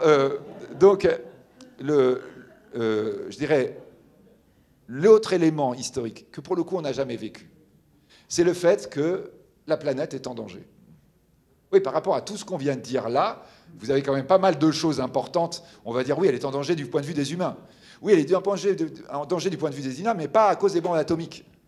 Parce que nous sommes face à un dérèglement climatique. Nous sommes face à un dérèglement climatique, et quand on dit dérèglement climatique, ça veut dire quoi? Ça veut dire un dérèglement climatique qui provient d'un modèle économique appliqué à une démographie beaucoup trop importante. Le modèle économique qui a été le nôtre, il a été conçu, on va dire, au début du XXe siècle, élaboré définitivement après la Seconde Guerre mondiale. Quand je dis élaboré définitivement, début du XXe siècle, on a les révolutions technologiques, les grandes révolutions. C'est jusque dans les années 30. Après, en fait, on n'avance plus. Les voitures que vous voyez dans les films de Marcel Pagnol, elles sont un peu différentes. Non, je prends parce que j'aime beaucoup Marcel Pagnol et je suis quand même à Marseille. Donc, mais quand vous regardez, elles sont un peu différentes dans la ligne. Mais le mécanicien de 1920, il ouvre le capot d'une voiture d'aujourd'hui, il voit comment ça marche. L'électricité de 1920, elle est à peu près la même. Bon, je suis d'accord, il n'y a plus un pont transborder sur le port de Marseille, il y a un tunnel, mais fondamentalement, on n'a rien inventé depuis les années 30. Et donc à partir de cette stabilisation de la technologie, stabilisation après la Seconde Guerre mondiale, on met en place un modèle économique qui va rationaliser le mode de fonctionnement, rationaliser, on va dire, peut-être en interne. C'est-à-dire on commence à inventer le marketing en disant tu dois vendre des produits, tu dois même vendre à des gens qui n'y pensaient pas, même des gens qui n'auraient pas besoin de ce à quoi tu pensais. Puis après on dit oui mais ça ne suffit pas, il faut qu'ils aient besoin vraiment, donc on invente l'obsolescence programmée. Enfin voilà, c'est tout ça le modèle économique qui est le nôtre. Je répète, il date des années 50. C'est toujours très important à dire parce que je vois bien dans cette salle, vous êtes tous des gamins. Enfin, en clair, avant 1950, vous ne vous souvenez pas. Vous regardez les films de Pagnol de temps en temps, et ce qu'on disait, ça ressemble beaucoup de toute façon aujourd'hui, mais vous ne voyez pas ce qu'il y avait pu avoir avant. Ce qui se passe quand on change de modèle économique ou quand un modèle économique va devoir être bouleversé, c'est que si vous n'avez connu que ça vous semble inimaginable. Vous n'arrivez pas à vous figurer. Non mais ça a toujours été comme ça. Donc comment tu veux qu'on fasse différemment? Et là, je vous rappelle juste, non, 50. Avant, on fonctionnait différemment. Avant, on n'avait pas du tout les mêmes perspectives. Mais comme nous sommes dans cette logique où il n'y a plus de rupture technologique et où on a mis en place un système qui semblait tourner, on ne sait plus comment inventer autre chose. Alors ça, effectivement, ça pourrait sembler être désespérant quand on est en train de faire le constat. Ce modèle qui fonctionnait, on va dire, allez, à la louche en matière démographique, 600 millions d'Occidentaux après la Seconde Guerre mondiale. 600 millions d'Occidentaux qui fonctionnent sur ce modèle. Aujourd'hui, nous sommes 7,7 milliards. Et tous avec le même modèle. Et là, effectivement, on voit que ça ne marche pas. Ça nous entraîne des dérèglements un peu partout. Et un dérèglement global de plus en plus inquiétant. Du coup, les générations... Non, ils sont aussi trop âgés, hein, ceux du fond de la salle. C'est 14-15 ans. C'est Greta Thunberg qui nous dit... Bon, alors vous allez dire, Greta Thunberg, elle a un peu énervé les politiques. Vous la voyez à la tribune de l'Assemblée nationale ou à la tribune des Nations Unies. Ils n'ont pas l'habitude d'avoir une gamine de 15 ans en face qui, très sérieusement, leur dit qu'il faut changer de modèle. Cela étant, pour tous ceux qui ont des gamins de 15 ans à la maison, on est d'accord que vous avez les mêmes. Hein. Ils sont tous en train de vous dire ça. Alors, c'est vos petits frères et petites sœurs. Ils vous agacent, vous, parce que vous êtes déjà dans le business, etc. Mais les petits frères et petites sœurs disent « Non, mais t'as pensé au dérèglement, mais qu'est-ce que tu fais pour ça quand tu vas écouter tes conférences l'après-midi? Puis d'ailleurs, tu vas comment? En voiture ou en train, etc. » Commence déjà. C'est-à-dire, cette question, cette interrogation très très forte, comment on va faire pour changer de modèle? Donc c'est une question angoissante. Et on voit effectivement les jeunes générations qui sont angoissées quand ils disent « Mais vous ne proposez rien. » Et c'est là qu'il faut dire... On a non seulement le dérèglement climatique, mais nous avons aussi, en même temps, la plus grande rupture technologique de tous les temps, qui commence. C'est important de dire qui commence, parce que vous allez dire « Oui, c'est fait ». Non, non, elle commence. C'est-à-dire celle qui va nous permettre d'inventer un modèle complètement différent de celui que nous avons connu jusque-là. Quand je dis différent, ça veut dire que nous ne pouvons pas l'imaginer. Ça veut dire que quand nous sommes dans des entreprises, quand nous sommes dans des pays, qu'on est en train de dire « ça va être quelque chose d'incroyable, de bouleversant », vous dites « oui, c'est de la théorie, mais je ne vois pas ce que tu veux dire ». Comme si vous voulez, à Marseille, la personne qui, au début du XXe siècle, s'occupait des chevaux comme ses parents, ses grands-parents et ses arrière-grands-parents, va devoir se figurer que 20 ans plus tard, il n'y a plus de chevaux, il y a des voitures à la place. La personne ne peut pas imaginer. Vous ne pouvez pas imaginer ce qui est en train d'arriver parce que c'est au-delà de votre imagination. Vous êtes construit à partir d'un modèle depuis que vous êtes petit, et vos parents, pareil, quel que soit votre âge, et vos grands-parents, pareil. Donc vous êtes dans quelque chose qui est inimaginable. Alors attention, ce n'est pas grave. Ça s'est déjà fait des ruptures de modèle. Et dans ce cas-là, qu'est-ce qui se passe? Eh bien, les humains qui avaient un modèle complètement ancré en eux, ils le zappent, ils l'écrasent, et ils le remplacent peu à peu par le nouveau modèle. Ce nouveau modèle qui, redisons-le, est la clé pour changer de modèle économique, mais la clé pour répondre aux problèmes du dérèglement climatique. C'est-à-dire en particulier pour répondre à ces deux questions absolument majeures, comment arriver à déconcentrer la planète? La surconcentration est une catastrophe. Jamais nous n'avons été aussi nombreux sur Terre, jamais nous n'avons occupé aussi peu d'espace terrestre.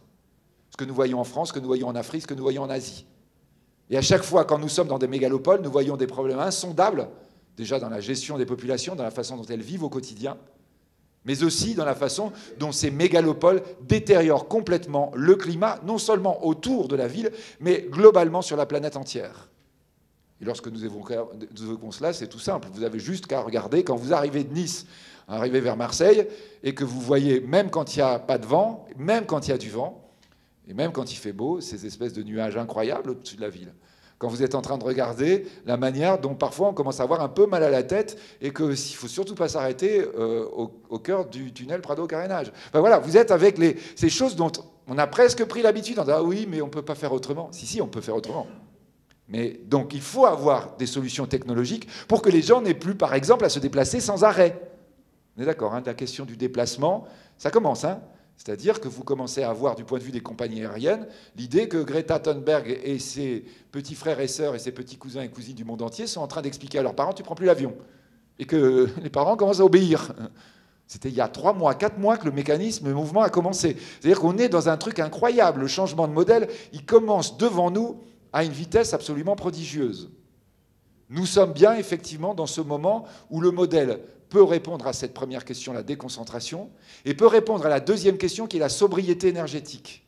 Vous voyez, hein, c'est un tout petit peu différent de tout ce qu'on fait passer comme message, transition énergétique. Non, non, la question, c'est pas tant la transition, c'est consommer beaucoup moins.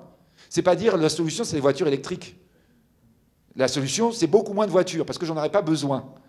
Et là, effectivement, je suis en train de commencer, quand je pense à l'échelle mondiale, et si je suis à Abidjan le matin, si je suis au Caire le matin, si je suis à Addis Abeba, j'ai bien conscience que ça, c'est un problème qui se pose partout. En disant, là, la solution, effectivement, il va falloir regarder comment on l'envisage.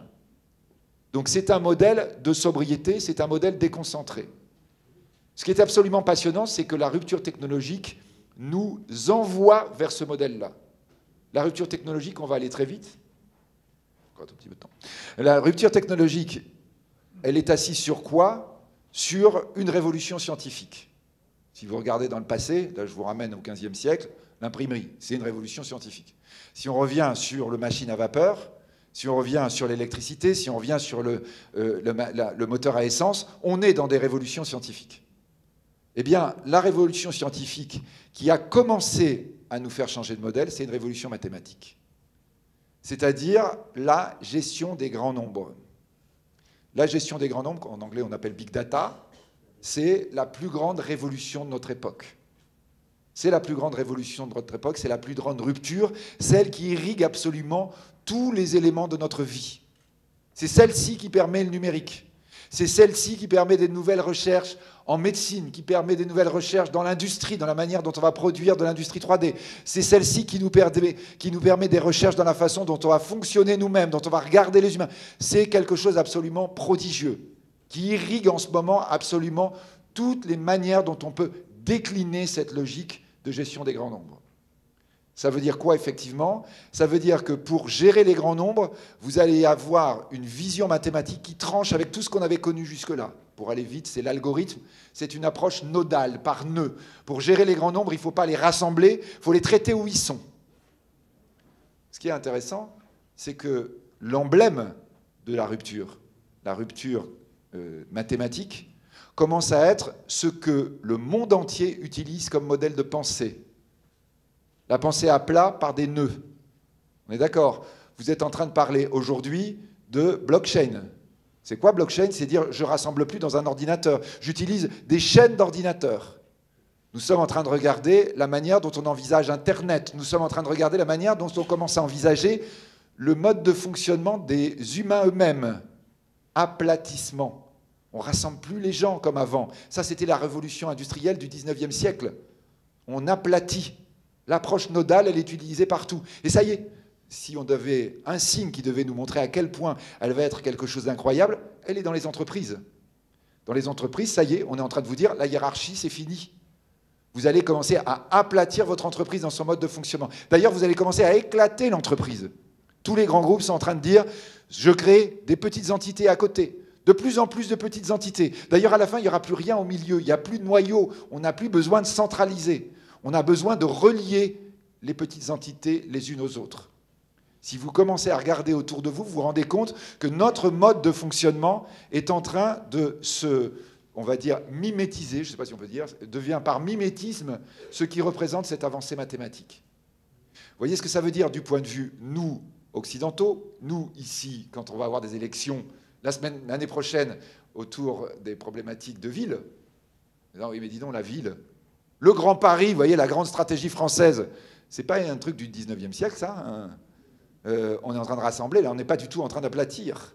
D'ailleurs, on voit d'ailleurs, a priori, ça va absolument rien résoudre des problèmes qu'on évoquait. Ah oui, ça donne de la croissance. D'accord, non, mais la croissance, est-ce que c'est de la vraie croissance?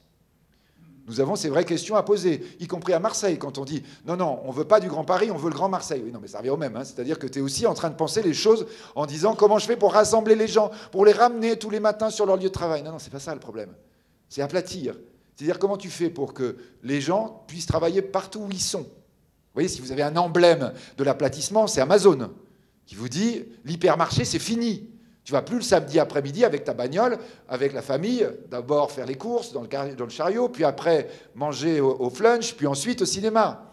C'est fini ça. Ça a été nos repères, moi, génération, moi, mes enfants, je les ai emmenés faire ça. Allez, le samedi après-midi, super, on va à l'hypermarché. C'est fini. C'était la concentration de la production, la concentration de la consommation, la concentration des achats au même endroit. Ça, c'est le monde d'avant. Amazon vous dit non, non, je t'amène la marchandise où tu es. On aplatit.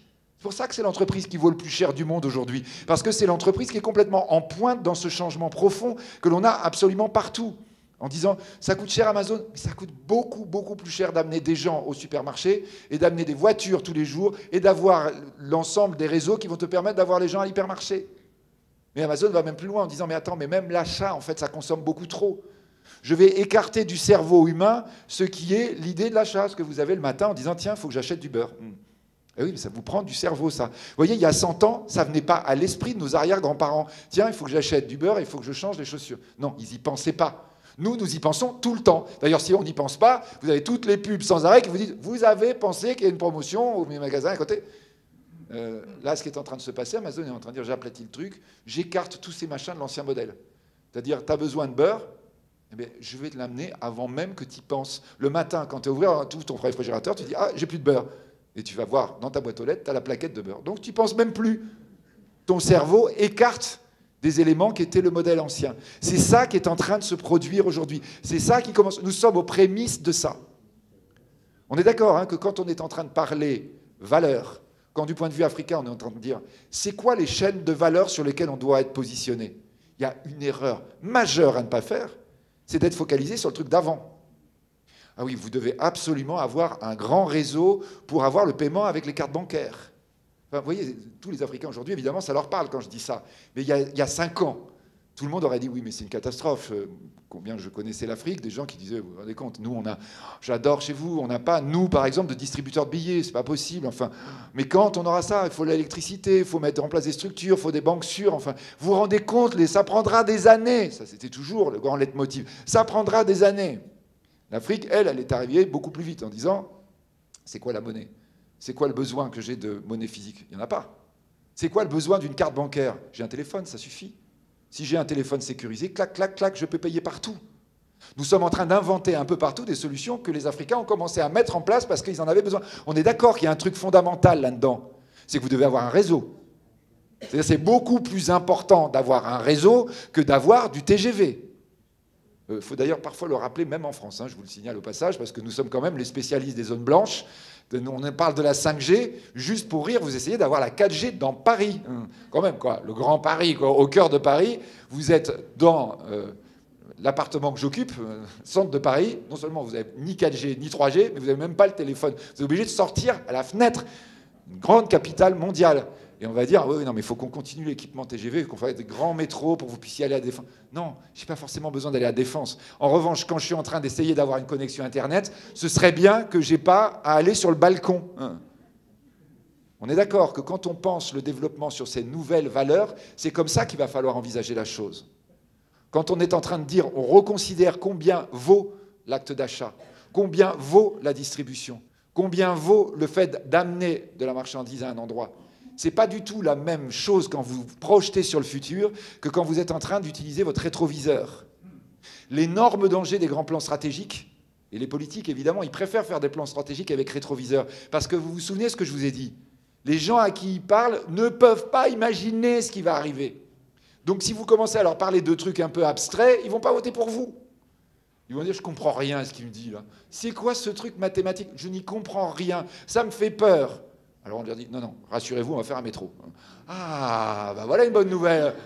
Et là, ça y est, vous êtes avec l'ancien monde, Enfin non, ça devient politique quand je dis ça, hein, pour ceux qui ne sont pas français, vous regardez les élections précédentes. Mais donc effectivement, vous voyez, c'est la vision d'avant. La vision d'avant, parce que là, tout le monde a les repères en disant, oui, non, ça c'est important. Ça, je sais que telle ville, quand ils ont fait un métro, ils se sont développés. Et donc, il faut faire la même chose chez nous. Et là, vous êtes en train de dire, non, attends, peut-être qu'il ne faut plus considérer la ville en tant que telle. Vous voyez, les États-Unis disent, New York est mort. New York, c'est la ville d'avant, concentration tellement forte que vous montez des buildings. C'est Los Angeles qui gagne. Ville nappe qui s'étend. Ils disent, mais en fait, Los Angeles n'existe plus. C'est-à-dire, en fait, à quel moment vous n'êtes plus à Los Angeles? En fait, on ne le sait même pas. C'est des communautés successives qui sont reliées les unes aux autres, qui fonctionnent en autonome. Ça, c'est le nouveau monde. Alors, concrètement, il me reste 10 minutes. Hein. Concrètement, du point de vue stratégique. Du point de vue stratégique, par rapport à ça, on va revenir après maintenant très très prosaïque, en disant il faut faire quoi? À court terme, il faut avoir conscience du problème. C'est-à-dire le problème, On y est, c'est lancé, et vous vous souvenez ce qu'on a dit, il y a le dérèglement climatique qui fait qu'on n'a pas le choix, qu'on va être poussé par les générations 14 ans, je ne dis même pas millénium, hein, donc, qui ont 14-15 ans, qui vont dire plus vite, toujours plus vite, vous allez encore trop lentement. Et plus elles vont arriver à 18 ans, c'est-à-dire à l'âge où elles votent, plus on va les écouter. Hein, surtout qu'en plus, les suivants vont être pareils. Donc, surtout pas se leurrer, ça va aller beaucoup plus vite qu'on croit. Beaucoup, beaucoup, beaucoup plus vite. Répétons-le, le transport aérien est en train de le payer en ce moment et en train de comprendre à quelle vitesse les habitudes peuvent changer. Je parle en semaines. Hein, je parle sous contrôle de notre nouveau secrétaire d'État au transport qui nous racontait que lui-même, quand il vient d'être nommé, il dit « mais je n'en reviens pas, les statistiques sont incroyables ». Oui, ça y est, ça change, ça avance à toute vitesse. Donc ça veut dire quoi? Ça veut dire que je dois concentrer mon objectif stratégique sur les problématiques actuelles. La question majeure, c'est donc les data. La révolution, c'est les data. Ça veut dire que quand je suis sur l'Afrique, là où il faut investir, c'est sur les data. Alors ça veut dire quoi? Ça veut dire éventuellement, par exemple, question qui, à mon sens, est une question extrêmement intéressante pour nous, francophones, de dire qu'il faut monter des très grandes écoles de mathématiciens en Afrique. Pourquoi l'Inde inquiète la Chine? Je reviens à ce que je vous disais tout à l'heure. Parce que l'Inde, la première, a dit « l'avenir, c'est le codage ».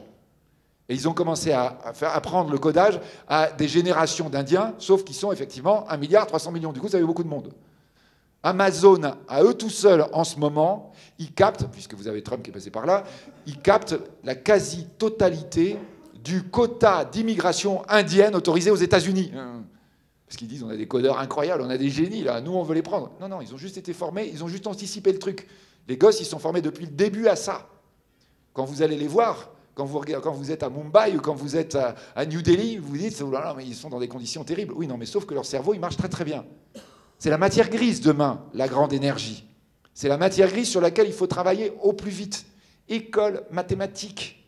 La francophonie a une immense chance, c'est qu'effectivement, le français, a priori, c'est une langue qui forme bien aux mathématiques. On a autant de médailles Fields en France, c'est-à-dire de prix Nobel de maths attribués à un mathématicien de moins de 40 ans quand même, hein, dont un, malheureusement, qui fait de la politique. Enfin, malheureusement pour les mathématiques, pas pour lui, ni pour Paris, je ne sais pas. Mais tant qu'à faire, vous voyez, enfin, il n'y en a pas tant que ça quand même. Hein. On a autant de prix Nobel de mathématiques, de médailles Fields quasiment en France qu'aux États-Unis. Incroyable, les deux leaders mondiaux. Le français prépare bien aux maths. La première ville francophone aujourd'hui, c'est plus Paris, on est d'accord. C'est Kinshasa. Ce serait peut-être pas idiot de dire partout, là, on commence à réfléchir à des grandes écoles mathématiques dans la perspective du nouveau monde. Deuxième question, très pratique, la question des réseaux. Les datas, pour les collecter, il faut du réseau. L'équipement, on l'a à la base, le réseau n'est pas suffisant. Le réseau est-il sécurisé? La guerre mondiale qui arrive ne sera pas la guerre à l'ancienne. Parfois, on dit oh, « vous nous annoncez une guerre mondiale ». Je dis « oui, c'est possible ». Sauf que vous n'imaginez pas non plus la guerre mondiale. Vous voyez des bombes atomiques, des petits soldats, des parachutes, des barges de débarquement. Ça, à la limite, en Chine, pour Taïwan, peut-être. Coupé, ça. Donc, non, tant pis, pas de visa. Mais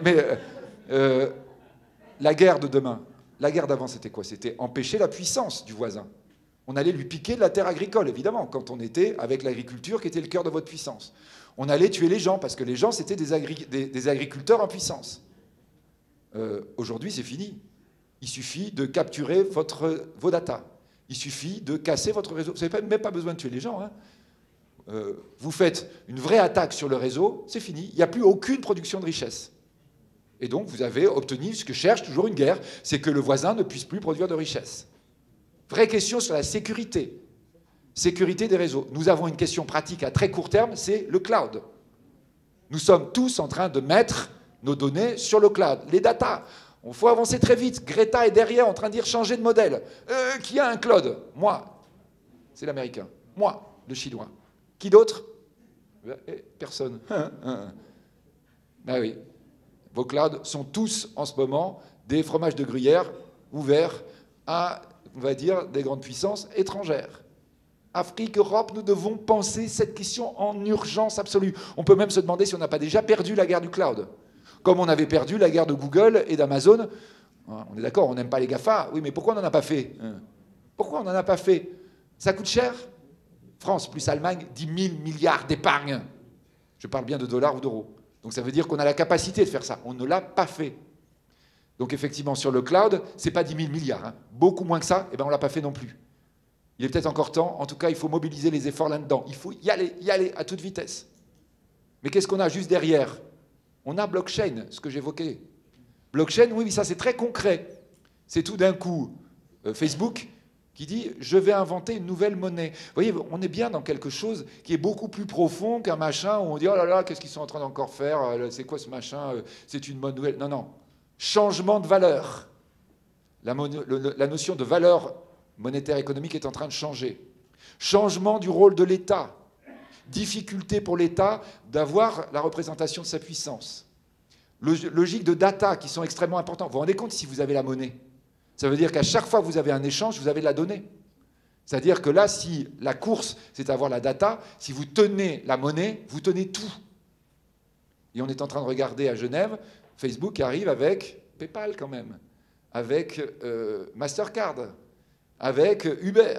Ce n'est pas des petites entreprises, ce n'est pas des petits groupes qui sont en train de dire « je vais vous faire un truc, moi, qui va être une monnaie stable, parce que comme vous êtes en train de faire n'importe quoi au niveau des banques centrales, vous allez voir, je vais vous faire une concurrence très très rapide, super simple, pas besoin des cartes bleues, le téléphone va fonctionner.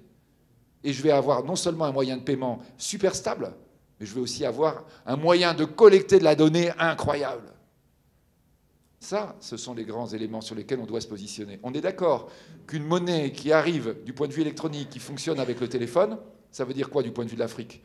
Ça veut dire explosion immédiate de tous les systèmes monétaires africains, francs CFA et autres. Parce que tous les Africains vont dire « je veux utiliser mon téléphone portable, c'est beaucoup plus simple, c'est beaucoup plus sécurisé ». Et si en plus elle est stable par rapport à toutes les grandes monnaies, vous imaginez ce que ça veut dire. Quand on est en Afrique aujourd'hui et qu'on voit à quel point le problème des dévaluations ou d'évaluations multiples est au cœur de la question de la compétitivité, à quel point vous avez là un truc extrêmement dangereux. Parce que quand vous avez la monnaie qui devient électronique, on est d'accord, il n'y a plus d'impôt du tout s'il n'est pas consenti. Ben, en France, on vient d'inventer cette année l'impôt à la source. Blockchain signifie que l'impôt à la source, c'est mort. Puisque la source, l'État ne peut plus y aller. Pour qu'il y ait impôt à la source, il faut que vous ayez concentration.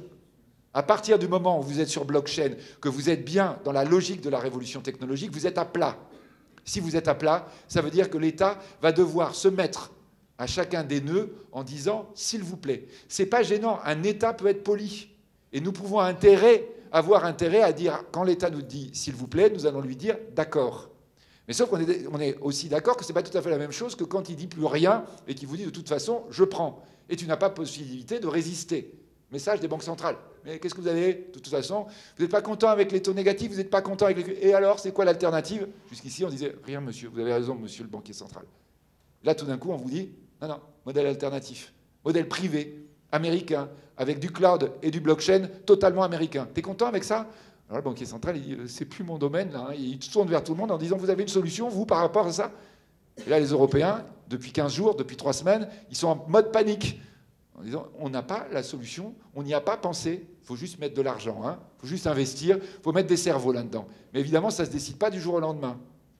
Quand nous sommes sur ces problématiques, on est d'accord, on est sur des problématiques communes. Europe, Afrique aujourd'hui. On est sur des problématiques où les questions qui se posent, c'est de dire leadership mondial. On a en face de nous des gens qui ne sont pas des poètes. C'est normal. Nous non plus, on n'est pas des poètes d'ailleurs. Mais on doit bien avoir conscience que si on n'a pas notre propre stratégie, les autres ne l'auront pas pour nous.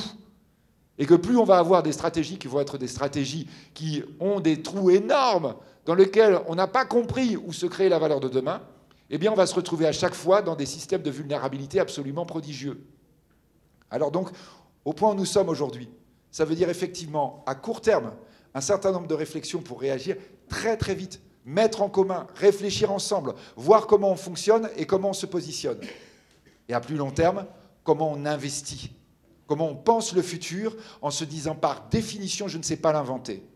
Parce que par définition, ce futur va me surprendre. Alors oui, les jeunes, vous avez une importance très très forte. Parce que vous êtes très très ouverts à cette logique de différence, de changement, etc. Aujourd'hui, dans la Silicon Valley, quand même, retenez bien, on n'embauche plus de jeunes. Enfin, j'exagère un peu quand même. Bon, il faut dire qu'on est plus jeune à 25 ans, on est d'accord. Donc à 25 ans, vous êtes déjà obsolète. Vous savez, vous êtes en train de dire à vos petits frères et petites sœurs, nous on est sur WhatsApp. Et là, ils se marrent en disant, WhatsApp, mais plus personne n'est sur WhatsApp dans ma cour de récréation. C'est-à-dire, vous voyez à quelle vitesse ça va. On est très très vite obsolète, vous en rendrez compte rapidement. Ils ont vu de nez quand même, ils ne sont pas loin des 25 ans là. Donc ça veut dire quoi? Quand on dit la Silicon Valley, elle embauche des vieux, ça veut dire qu'elle commence à embaucher des gens qui vont utiliser les outils de ce nouveau monde. Tout ce dont nous parlons, ça ne doit surtout pas nous affoler. On ne doit pas être en train de dire « Oh, mais quelle horreur, c'est des trucs incroyables qui vont faire exploser la planète. Ça me fait très peur. Où est l'humain là-dedans ?» Mais l'humain, il est au cœur du truc. Il y en a même 7 milliards 700 millions. Alors crois-moi que l'humain, on le voit un peu partout. L'humain, il est partout, mais simplement, il a besoin de nouveaux outils. Ce sont ces nouveaux outils qu'il va falloir utiliser. Pourquoi on prend des vieux? Parce que les vieux, ils voient à quoi ça sert. En disant, tu sais, un humain, le soir, il a envie de faire la fête. Comment, avec le nouveau modèle, on va pouvoir lui proposer quelque chose qui lui permet de faire la fête? C'est-à-dire, il prend l'outil, il dit, tiens, c'est intéressant pour faire la fête. Tiens, c'est intéressant pour soigner les enfants. Tiens, c'est intéressant pour faire de l'éducation. C'est-à-dire, il voit à quoi on va pouvoir utiliser cet outil pour créer une valeur nouvelle, sur des secteurs anciens, mais une valeur nouvelle. Je ne sais pas si vous voyez bien ce que je veux dire. Si vous ne le voyez pas, c'est que vous n'êtes pas chauffeur de taxi. Parce que les chauffeurs de taxi, ils peuvent vous dire, nous, on continue d'avoir des concurrents qui font la même chose que nous.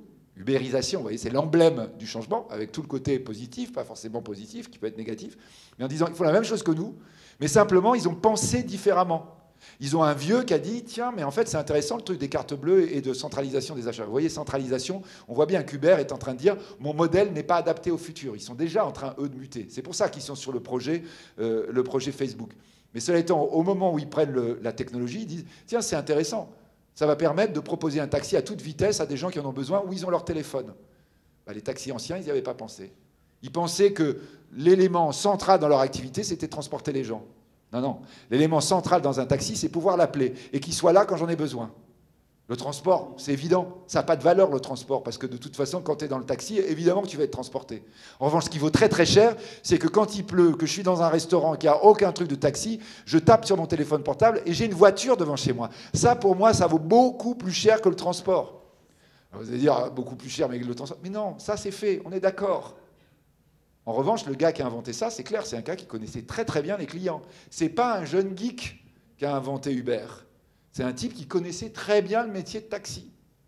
Aujourd'hui, c'est bien les grands enjeux qui sont devant nous, c'est de dire, nous sommes en train de changer d'outils, nous sommes en train de changer de modèle, nous avons des vieux qui n'arrivent pas à imaginer, il faut leur dire, vous inquiétez pas, tout le monde est pareil.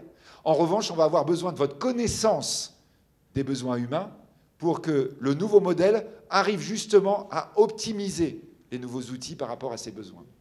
Lorsque nous sommes en train d'évoquer tout cela, ça veut dire quoi ? Ça veut dire, et je conclus par là, c'est juste la dernière ouverture, parce qu'évidemment, je n'ai pas pu tout aborder de ce qu'on avait dit, parce que le sujet était très large. Nous sommes dans la redéfinition des systèmes de valeurs, des créations de valeurs, non seulement dans nos pays, dans nos économies, mais dans le monde entier. Redéfinir les valeurs, vous voyez bien ce que ça veut dire qu'on peut avoir des valeurs beaucoup plus fortes à des endroits où jusqu'ici elles n'étaient pas. Quand vous avez des valeurs beaucoup plus fortes dans des endroits où elles n'étaient pas, vous cassez quoi ? Vous cassez ce qui fait le plus peur dans les démocraties tournées vers les rétroviseurs aujourd'hui, c'est-à-dire la migration. La migration, telle qu'on la connaît aujourd'hui, elle a poussé Trump, le mur avec le Mexique, elle a poussé le Brexit, elle pousse l'Italie, elle pousse la Grande-Bretagne, elle pousse la France, elle pousse l'Allemagne. La migration, c'est quoi? C'est la peur d'avoir des gens normaux, qui osent se mettre dans la Méditerranée avec leurs bébés, c'est-à-dire qu'ils peuvent mourir dedans, parce qu'ils sont pauvres où ils sont. Parce qu'ils sont tellement pauvres qu'ils disent, au point où j'en suis, je suis sûr de mourir où je suis. Alors donc, je préfère encore essayer d'aller tenter ma chance ailleurs. La migration, ça veut dire quoi? Ça veut dire que quand vous avez un système de valeurs figé, vous avez des zones qui sont pauvres définitivement, les gens sont désespérés. Quand vous êtes en train de changer de modèle économique, vous êtes en train d'avoir la possibilité de peut-être envisager des valeurs économiques ailleurs. Et auquel cas, tout d'un coup, vous n'avez plus le problème des mouvements de population. La grande idée de la rupture technologique que nous vivons, c'est très étrange. C'est diminuer incroyablement le mouvement du quotidien pour aller au boulot, le mouvement des loisirs, mais aussi le mouvement des migrations. Et en même temps, relier de plus en plus les communautés humaines entre elles. Quand vous êtes en train de dire ça, tout d'un coup, vous vous dites, mais est-ce que ce que vous racontiez au début avec le nouveau leader mondial, machin, machin, machin, est-ce que tout ça, ça ne va pas être obsolète? Est-ce qu'au fond, ce qui affole peut-être le plus le pouvoir chinois, c'est que, finalement, est-ce que ça aura encore un sens d'être numéro 1 mondial dans 30 ans? Eh bien, vous voyez, je ne suis pas persuadé que la réponse est oui. Je vous remercie de votre attention. Merci, merci Philippe de Sertine.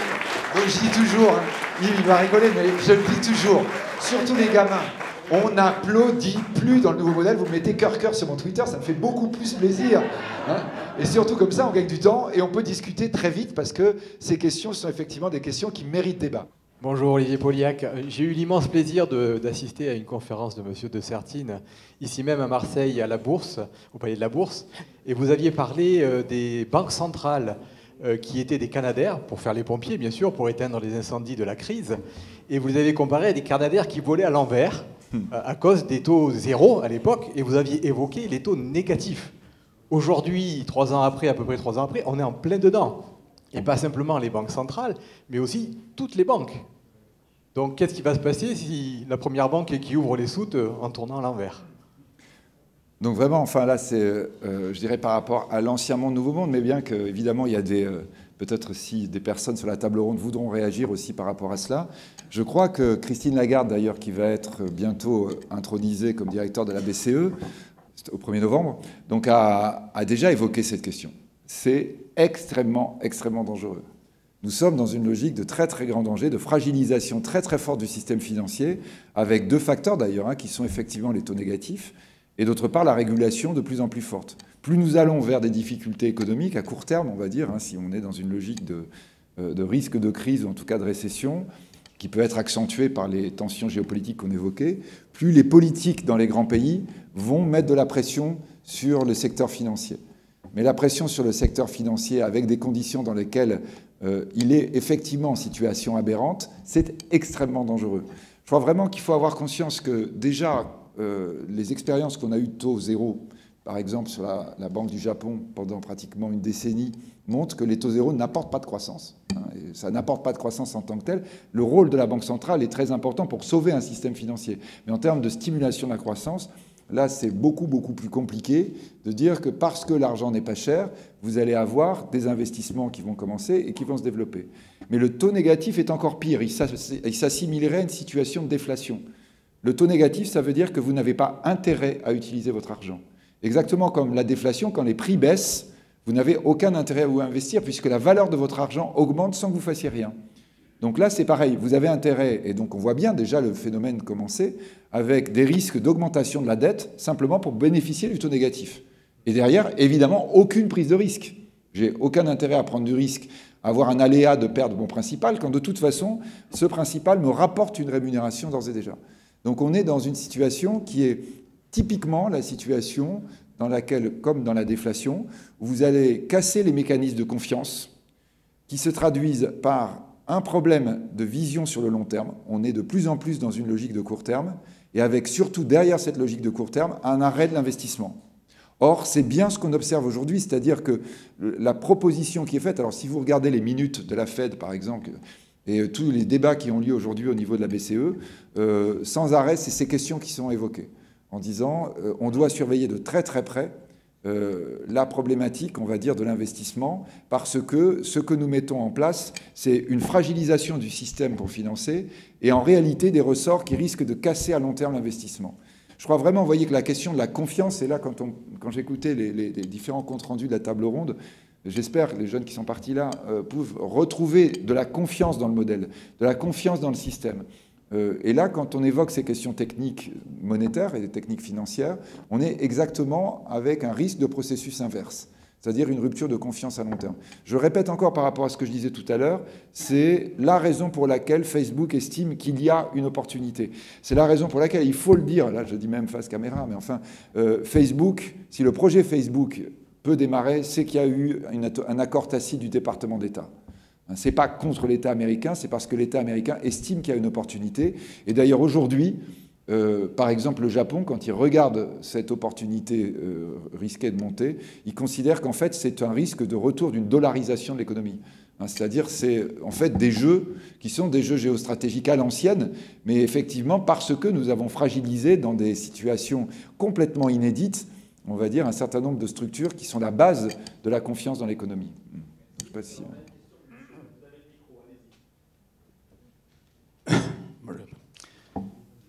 Cher monsieur, merci de votre conférence qui était mieux que brillante. Je suis ophtalmologiste marseillais, originaire des îles Sanguinaires, Ajaccio, et c'est une impression que je vais donner. J'ai connu Bangalore il y a 25 ans. J'ai appelé Bangalore ma villa à Ajaccio. Ça signifiait que déjà à l'époque, je pressentais que Bangalore se créerait des génies américains qui font ce que l'informatique est. J'ai observé deux choses lors de mes passages ailleurs. C'est l'inutilité de ce qu'on appelle les frontières. Le mur de Chine est une frontière illusoire. Et j'en parlais avec un collègue consul, je suis consul du Congo-Brazzaville. Je disais à cet ami, j'ai l'impression que le mur vous protège très peu. Il m'a dit, mais pourquoi dis-tu ça? Parce que si un jour, un président disait à 100 millions de Chinois, mettez vos galoches et allez sur Moscou, il partirait, il t'envahirait. Mais tu plaisantes. Les bombes atomiques, tu sais très bien que tu ne pourrais jamais utiliser les bombes atomiques pour tuer 100 millions de personnes. Or, eux, les 100 millions seraient obligés de partir à pied. Et je me dis que l'invasion est faite de deux facteurs. Le premier facteur, c'est la puissance de l'envahisseur. Et le second facteur, c'est la faiblesse des gens à envahir. Et je me dis qu'actuellement, nous vivons encore cet état de fait parce que les gens qui viennent et qui franchissent l'autre barrière illusoire, la Méditerranée, prennent des embarcations, quelles qu'elles soient, et nous envahissent. Et notre faiblesse veut qu'il y ait chez nous des gens qui ne disent pas « retournez chez vous », mais qui disent « il faut les accueillir », sans en avoir les moyens. Parce qu'on se rend compte que les immigrés séjournent dans des campements sans peu de moyens. Je veux dire par là que l'égoïsme l'emporte sur la largesse d'esprit, et c'est une impression que j'ai. Et je pense que c'est peut-être une question à laquelle vous pourriez répondre. Avons-nous une chance de passer à travers? Alors, il y a merci. Merci. Vous avez plein de questions en réalité. Plusieurs aspects. La question des murs ou des frontières par rapport au monde qui vient. C'est-à-dire, est-ce que, si on revient, la question des États, comment on l'appréhende. Au passage, quand on évoquait cette espèce de succession des puissances démographiques sur le XXIe siècle, ce que vous avez dit tout à l'heure, je ne sais plus, je ne sais plus qui l'avait évoqué tout à l'heure sur la démographie africaine, on peut dire que l'Afrique, logiquement, quand vous êtes en train de regarder l'évolution, sera la puissance du XXIe siècle, puisque c'est le moment où la démographie africaine, grosso modo à la fin du siècle, va dépasser la démographie asiatique. Je pense en revanche, et ça en tout cas en regardant le fonctionnement africain, moi je ne suis pas africain, mais je le regarde, donc vous y étiez tout à l'heure, mais moi je ne le suis pas, je ne suis pas né en Afrique. Je pense que la notion d'État et la notion de frontière en Afrique, probablement n'a pas de sens. C'est quelque chose qui est artificiel, qui a été collé. Vous avez des différences très fortes dans des populations africaines, que d'ailleurs nous, occidentaux, ne voyons pas assez souvent. Hein, mais en revanche, elles ne recoupent pas la notion d'État. Donc la question de l'État est une vraie question, la question de la frontière est une vraie question. Cela étant, quand vous dites l'État n'existe pas ou la frontière n'existe pas, je crois aussi que le monde qui vient, qui est un monde d'interconnexion, est un monde dans lequel, et là pour le coup, alors en rempartant sur la logique chinoise, dans lequel les racines profondes des peuples ne disparaissent pas. Et je crois que la plus grande illusion, c'est s'imaginer que parce qu'un Chinois mange un McDonald's, il est devenu occidental. Je crois vraiment que nous devons comprendre à quel point nos racines profondes ont des influences fortes sur ce que nous sommes. Et ces racines profondes, au contraire de les couper, il faut peut-être les regarder et regarder justement comment elles peuvent rentrer en dialogue avec celles d'autres racines. Si vous voyez très concrètement ce que je veux dire, ici à Marseille, ville phénicienne, je crois que, vous voyez tout à l'heure, je déplorais la disparition de l'enseignement de l'histoire. Je crois qu'une des erreurs monumentales que nous pouvons faire, c'est arrêter d'apprendre le grec et le latin. Nos racines très très profondes sont les racines notamment de la philosophie grecque. Et vous voyez, à mes étudiants aujourd'hui, au lieu de leur faire lire des ouvrages récents sur les crises financières et monétaires, je leur dis, vous lisez de tout petits passages dans la vie des hommes illustres de Plutarque sur le passage sur l'existence de Solon, donc, qui dirigeait la Grèce, qui dirigeait Athènes. Vous avez, mais de manière incroyable, écrit il y a 2000 ans, la représentation des crises financières et des crises monétaires modernes. Vous avez absolument tout là-dedans. Et effectivement, avec probablement tout ce qui structure notre civilisation. Donc vous voyez, je pense que les questions des civilisations doivent être quelque chose qu'on doit regarder de manière très profonde. Et si on revient sur la question africaine, il y a des choses très profondes dans la civilisation africaine qui peut-être sont gommées et qu'au contraire, il faut continuer de travailler, continuer d'enseigner. Ce n'est pas incompatible avec une vision mondiale que d'avoir des racines profondes. On revient après sur les questions de migration associées à la problématique de pauvreté.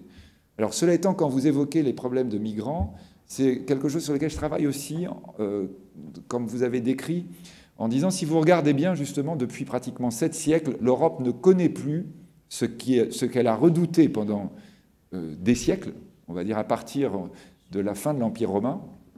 Là encore, ça nous renvoie aux racines profondes de Marseille, où, si vous vous souvenez, on avait fait un mur aussi à l'époque. Vous avez aussi, d'ailleurs, le mur, y compris en Angleterre, donc dans lequel on se protégeait contre, et vraiment en mettant tous les guillemets possibles, ce que les Romains appelaient les barbares, c'est-à-dire ceux qui étaient différents de nous, vous voyez, ceux que nous ne comprenions pas.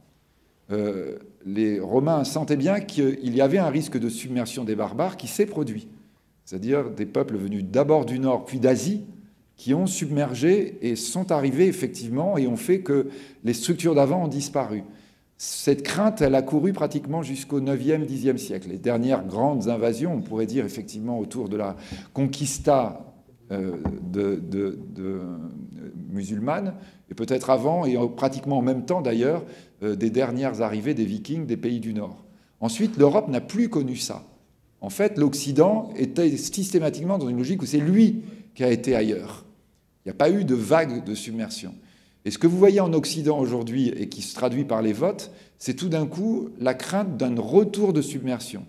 Et avec effectivement cette solution qu'utilise Trump en disant on fait un mur qui rappelle le mur d'Adrien, effectivement, avec la muraille de Chine que vous évoquez, qui était d'ailleurs exactement avec la même idée, et avec, comme vous dites, la même évidente incapacité à régler le problème si vous avez un risque de submersion d'autres peuples qui ne pensent pas comme vous, qui n'ont pas les mêmes racines que vous. Donc je crois que là, il y a une vraie réflexion à avoir. Quand vous dites « nous n'avons pas les moyens », etc., je pense que quand des gens désespérés sont sur la Méditerranée, il est déjà trop tard. La vraie question... Vous voyez, les Européens ont travaillé ce problème après la Seconde Guerre mondiale, notamment.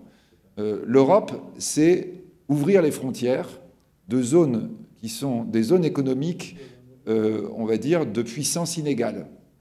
Logiquement, quand vous associez en 1976 l'Espagne, le Portugal, l'Irlande, la Grèce, entre 1976 et 1979, des pays avec un PIB incroyablement faible par habitant par rapport aux pays de l'ouest de l'Europe, vous allez normalement à coup sûr vers des vagues migratoires. Ce que d'ailleurs on a redouté aussi au moment de l'ouverture à l'Est. La seule solution qu'a trouvé l'Europe immédiatement en disant on ouvre les frontières pour qu'on n'ait pas des flux de migrants qui viennent à l'époque d'Espagne ou de Portugal, c'est non pas d'avoir un développement immédiat, c'est-à-dire une création de richesse immédiate dans ces pays, ça n'est pas possible, mais un espoir d'une amélioration quasi certaine de la situation pour ses propres enfants. Je disais tout à l'heure, vraiment, je crois que c'est l'élément fondamental dans la migration. Quand vous migrez avec vos enfants, c'est là qu'en réalité, vous êtes dans un mouvement qui est inarrêtable. Si vous voulez arrêter la migration, c'est que ce qui s'est passé en Espagne ou au Portugal, les gens se disent « je suis moins riche qu'un Allemand ou un Français, mais mes enfants vivront bien mieux et seront probablement comme pratiquement un petit Français ou un petit Allemand ». On ne migre jamais par plaisir. On préfère rester là où on est né. Et on a vu, l'Europe a bien constaté que ça marche. C'est-à-dire les Espagnols, ou plus tard les Polonais, on avait craint, les plombiers polonais, en disant qu'il va y avoir tous les pays de l'Est qui vont venir sur l'Europe de l'Ouest. C'est pas vrai, ça ne s'est pas produit. Parce qu'il y a eu très vite des perspectives de création de richesse sur son propre territoire. Donc je pense que vraiment ça nous interroge d'un point de vue économique, mais c'est vrai aussi que la question, parce que si on revient, vous voyez, sur la problématique que vous évoquez, c'est-à-dire sur les racines profondes, philosophiques, religieuses, selon que vous soyez religieux ou non, on va dire philosophiques en tout cas, qui structurent une société, vous avez des choses très très importantes que les nouvelles technologies n'effacent pas du tout. Ce n'est pas du tout des choses qui disparaissent. On n'est pas sur une uniformité de la planète comme on le dit tout le temps, c'est exactement l'inverse. On a de plus en plus au contraire la possibilité de creuser loin dans ses racines pour comprendre ce que nous sommes. Et voir par rapport à cela comment nous entrons en dialogue avec quelqu'un qui fondamentalement est différent de nous. Je le répète, je pense que la montée en puissance de la Chine, qui arrive avec des racines d'une puissance incroyable, et je le répète, Là, pour avoir des étudiants chinois, des thésards chinois, je vois à quel point ils sont irrigués de leur culture profonde. Et que vous avez beau croire qu'ils sont transformés en occidentaux, en européens, parce qu'ils sont là depuis 10 ans et qu'ils parlent parfaitement votre langue, ils sont évidemment toujours faits, constitués par ce qui est la profondeur de ce pays. Et donc je pense que ça, ce sont vraiment des choses qui doivent nous interpeller, parce que c'est un peu partout la logique que nous devons avoir. Et je le répète, quand on parle dans l'Afrique, là aussi pour avoir travaillé avec l'Afrique et des jeunes Africains, je pense que c'est tellement important de concevoir que les racines profondes de la société africaine ne doivent surtout pas être gommées. Et je dis, vous voyez, quand j'évoquais tout à l'heure la question des frontières, vous avez une question très très profonde dans la société africaine qui est la question ethnique. Nous voyons, quand nous sommes blancs, nous voyons un noir. Quand vous êtes noir, et j'avais eu cette expérience un jour, un copain camerounais qui me dit « Toi, tu as des origines slaves ». Je lui dis « Mais alors, tu es bien le premier à me dire ça, parce que tout le monde pense que je suis du Sud. » C'est vrai, mon grand-père est polonais. Je lui dis « Mais comment ?» Mais il me dit « Je l'ai vu tout de suite, parce qu'il avait fait ses études de médecine à Moscou. » Mais il me dit « Tu sais pourquoi je l'ai vu tout de suite ? Parce que chez nous, on va tout de suite faire la différence entre un Bantou et un Sénégalais ou un Bamileke. Je vois tout de suite, immédiatement. C'est-à-dire là, c'est des choses qui structurent la société africaine, qui sont extrêmement profondes. Et donc ce sont des éléments là aussi qu'il ne faut surtout pas gommer. Et je pense que les réponses à ces problèmes d'aujourd'hui, qui sont souvent des réponses simplistes quand on est avec une problématique électorale, le mur, mais comme vous dites, le mur historiquement, c'est en réalité la preuve de votre faiblesse définitive. Ou alors des réponses plus complexes dans lesquelles tout ce que vous avez évoqué dans la table ronde est probablement l'élément fort, avec derrière cet élément qui est tout nouveau dans notre époque, qui est la Terre en danger. La Terre en danger par l'activité humaine. Vous avez compris, j'espère que moi je ne suis pas du tout pessimiste là-dessus. Je préside le comité prospectif du comité 21, donc qui est en charge de la réflexion après les accords de Paris. Moi je ne pense absolument pas que nous sommes dans un mouvement qui est un mouvement, on va dire, définitif et donc qui serait complètement destructeur. Mais je pense que nous avons effectivement quelque chose de nouveau qui apparaît, dans lesquels ces grandes questions sur ce qui fait l'humain, ce qui fait la différence entre les grandes populations, vous voyez, au-delà des frontières physiques, sont des questions absolument cruciales que nous devons regarder en face et que nous devons continuer à traiter. On a beaucoup parlé de la démographie. Loïc Fauchon en a parlé ce matin, disant que le vrai problème, c'était pas le climat, c'était la démographie. Beaucoup de questions sont venues, notamment une question donc sur notre système Slido. Est-ce qu'aujourd'hui, la démographie, le problème, c'est tous les jeunes qui arrivent, ou bien est-ce qu'il n'y a pas aussi un problème avec les anciens, hein? Je sais que c'est une théorie que vous développez. Quand on commence à dépasser le seuil de pauvreté, bah, on consomme, on a envie de consommer, et donc on pèse aussi sur le développement futur. Comment est-ce que vous voyez la problématique démographique dans l'avenir? Et merci d'avoir été avec nous aujourd'hui. Non, mais vraiment plaisir et très intéressant cette initiative aussi que je connaissais par vous dire. Le problème effectivement sur lequel, quand on parle démographie, en fait on a tendance effectivement à parler de taux de natalité. En réalité, là où les modèles démographiques se sont trompés depuis 20 ans, c'est pas sur les taux de natalité, c'est surtout sur les taux de mortalité. Et du coup, évidemment, quand vous êtes un vieux professeur, vous avez tendance à dire, vraiment, on fait trop d'enfants, parce qu'effectivement, vous êtes plus concerné. Quand on commence à dire, en fait, le problème, c'est qu'il y a trop de vieux, là, vous dites, ah oui, mais je préférerais que ça dure, c'est possible. Et donc, effectivement, je crois que la population, ce que vous avez évoqué tout à l'heure sur l'émergence de classes moyennes, ça va aussi avec ça, c'est-à-dire qu'on est avec une population mondiale qui, globalement, vieillit. Une population qui vieillit, c'est d'abord un indicateur absolu qu'elle s'enrichit, parce que effectivement, l'indicateur d'espérance de vie est un indicateur absolu de l'augmentation du revenu. C'est aussi une population mondiale donc, qui consomme de plus en plus de services. Et on revient là sur les questions qu'on évoquait, sur toutes les questions du numérique, etc. C'est-à-dire le service, très clairement, prend une valeur de plus en plus forte. C'est aussi quelque chose que vous éprouvez au fur et à mesure que le temps passe, c'est que la consommation physique est de plus en plus faible par rapport au moment où vous êtes tout bébé, où vous ne consommez presque que du physique. C'est pas vrai en fait, parce que le service, le câlin de vos parents est aussi important. Mais plus vous vieillissez, plus en réalité le physique se diminue notamment en valeur et le service augmente. Donc ça veut dire aussi que dans le modèle économique, vous voyez, sur lequel nous sommes, et quand on évoque l'importance de cette façon de penser différemment le modèle économique, c'est aussi justement cette façon dont la démographie, oui, elle est importante, la manière dont la pyramide des âges, on va dire, se modifie au niveau mondial, mais aussi la manière dont le modèle économique que nous mettons en place va devoir intégrer tout cela. Et souvent, quand on parle de production, par exemple, on peut avoir des vieux économistes, dont je répète, je fais partie, donc ils vont dire « Ah oui, mais vous ne produisez pas vraiment ». Quand on va dire « Oui, mais Google, ça produit quoi ?» Non, attends, tu produis du service. D'ailleurs, en français qui dit ça, souvent, c'est assez étonnant, puisque les Français ont été grands spécialistes de la destruction de leur industrie, c'est-à-dire la production physique. Alors, c'était probablement pas complètement opportun, mais ce qui est vrai quand même aussi, c'est que quand vous produisez du service, c'est aussi quelque chose dont a besoin l'humain pour exister. Donc c'est bien quelque chose qui a une valeur économique. La démographie au niveau mondial, la montée en puissance du service, tout ça, ce sont ces changements de valeur économique, de chaîne de valeur au niveau mondial, et donc effectivement de représentation de ce que va être l'économie de demain. Et je le répète, je crois que vraiment dans tout ce que vous avez évoqué du point de vue du travail, c'était quelque chose. Alors, moi, ma chère sur le financement de l'agriculture et en particulier les investissements dans l'agriculture verte, n'arrête pas de dire ça. En fait, de plus en plus, ce qui va valoir cher dans la grande aventure de l'agriculture mondiale, parce que derrière les 8 milliards de mains d'humains, et plus tard 10, 11 milliards, il y a évidemment la question de la nourriture et le fait de les abreuver en eau potable. On dit de plus en plus, c'est pas la production, c'est le service qui va être derrière pour produire qui devient capital. C'est là-dedans qu'il faut absolument investir. Nous travaillons effectivement, quand vous évoquiez aussi tout à l'heure des notions très très passionnantes sur les indicateurs d'impact, sur la manière dont on représente l'évolution, qui sont la base, en fait, la structure de la nouvelle valeur économique de demain.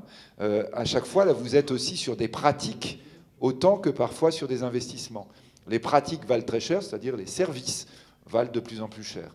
Et donc, je pense que, vous voyez, cette question de la démographie, en réalité, il faut l'étendre, parce qu'elle va jusqu'à cette manière d'envisager la valeur économique. Encore une fois, ce sont des choses qu'on a connues dans l'histoire. On sait que quand l'industrie est apparue à côté de l'agriculture, on a eu vraiment ce problème-là, au point d'ailleurs qu'à un certain moment, au XIXe siècle, on avait le sentiment qu'il y avait un grand danger, c'est-à-dire qu'il n'y aurait plus personne dans l'agriculture, il n'y aurait plus d'agriculture du tout, or on en avait un petit peu besoin. Et donc il a fallu, à l'époque d'ailleurs, commencer à inventer un revenu universel en disant il faut quand même payer au minimum un agriculteur, parce que sinon tout le monde va aller vers cette nouvelle valeur qui apparaît, qui est industrielle, alors qu'on a complètement oublié justement un autre type de valeur qui existe toujours. Donc je crois que c'est toutes ces questions qui sont sous-jacentes à tout ce qu'on évoque. Et toutes ces questions, ce sont celles, à mon avis, sur lesquelles, ensemble, Europe, Afrique, on doit absolument se pencher. On a beaucoup d'aspects communs, beaucoup de visions communes de ce point de vue, et c'est probablement cette nouvelle croissance que nous pouvons proposer à notre jeunesse, qui est le plus grand message, à mon avis, qu'on peut sortir de cette journée, dont je mesure à quel point elle était passionnante. Je ne pouvais pas être là ce matin, mais quand j'écoutais la restitution de vos tables rondes, je le regrettais beaucoup. Merci. Merci beaucoup Philippe, à très bientôt puisque vous devenez maintenant un grand habitué de notre forum. Merci beaucoup.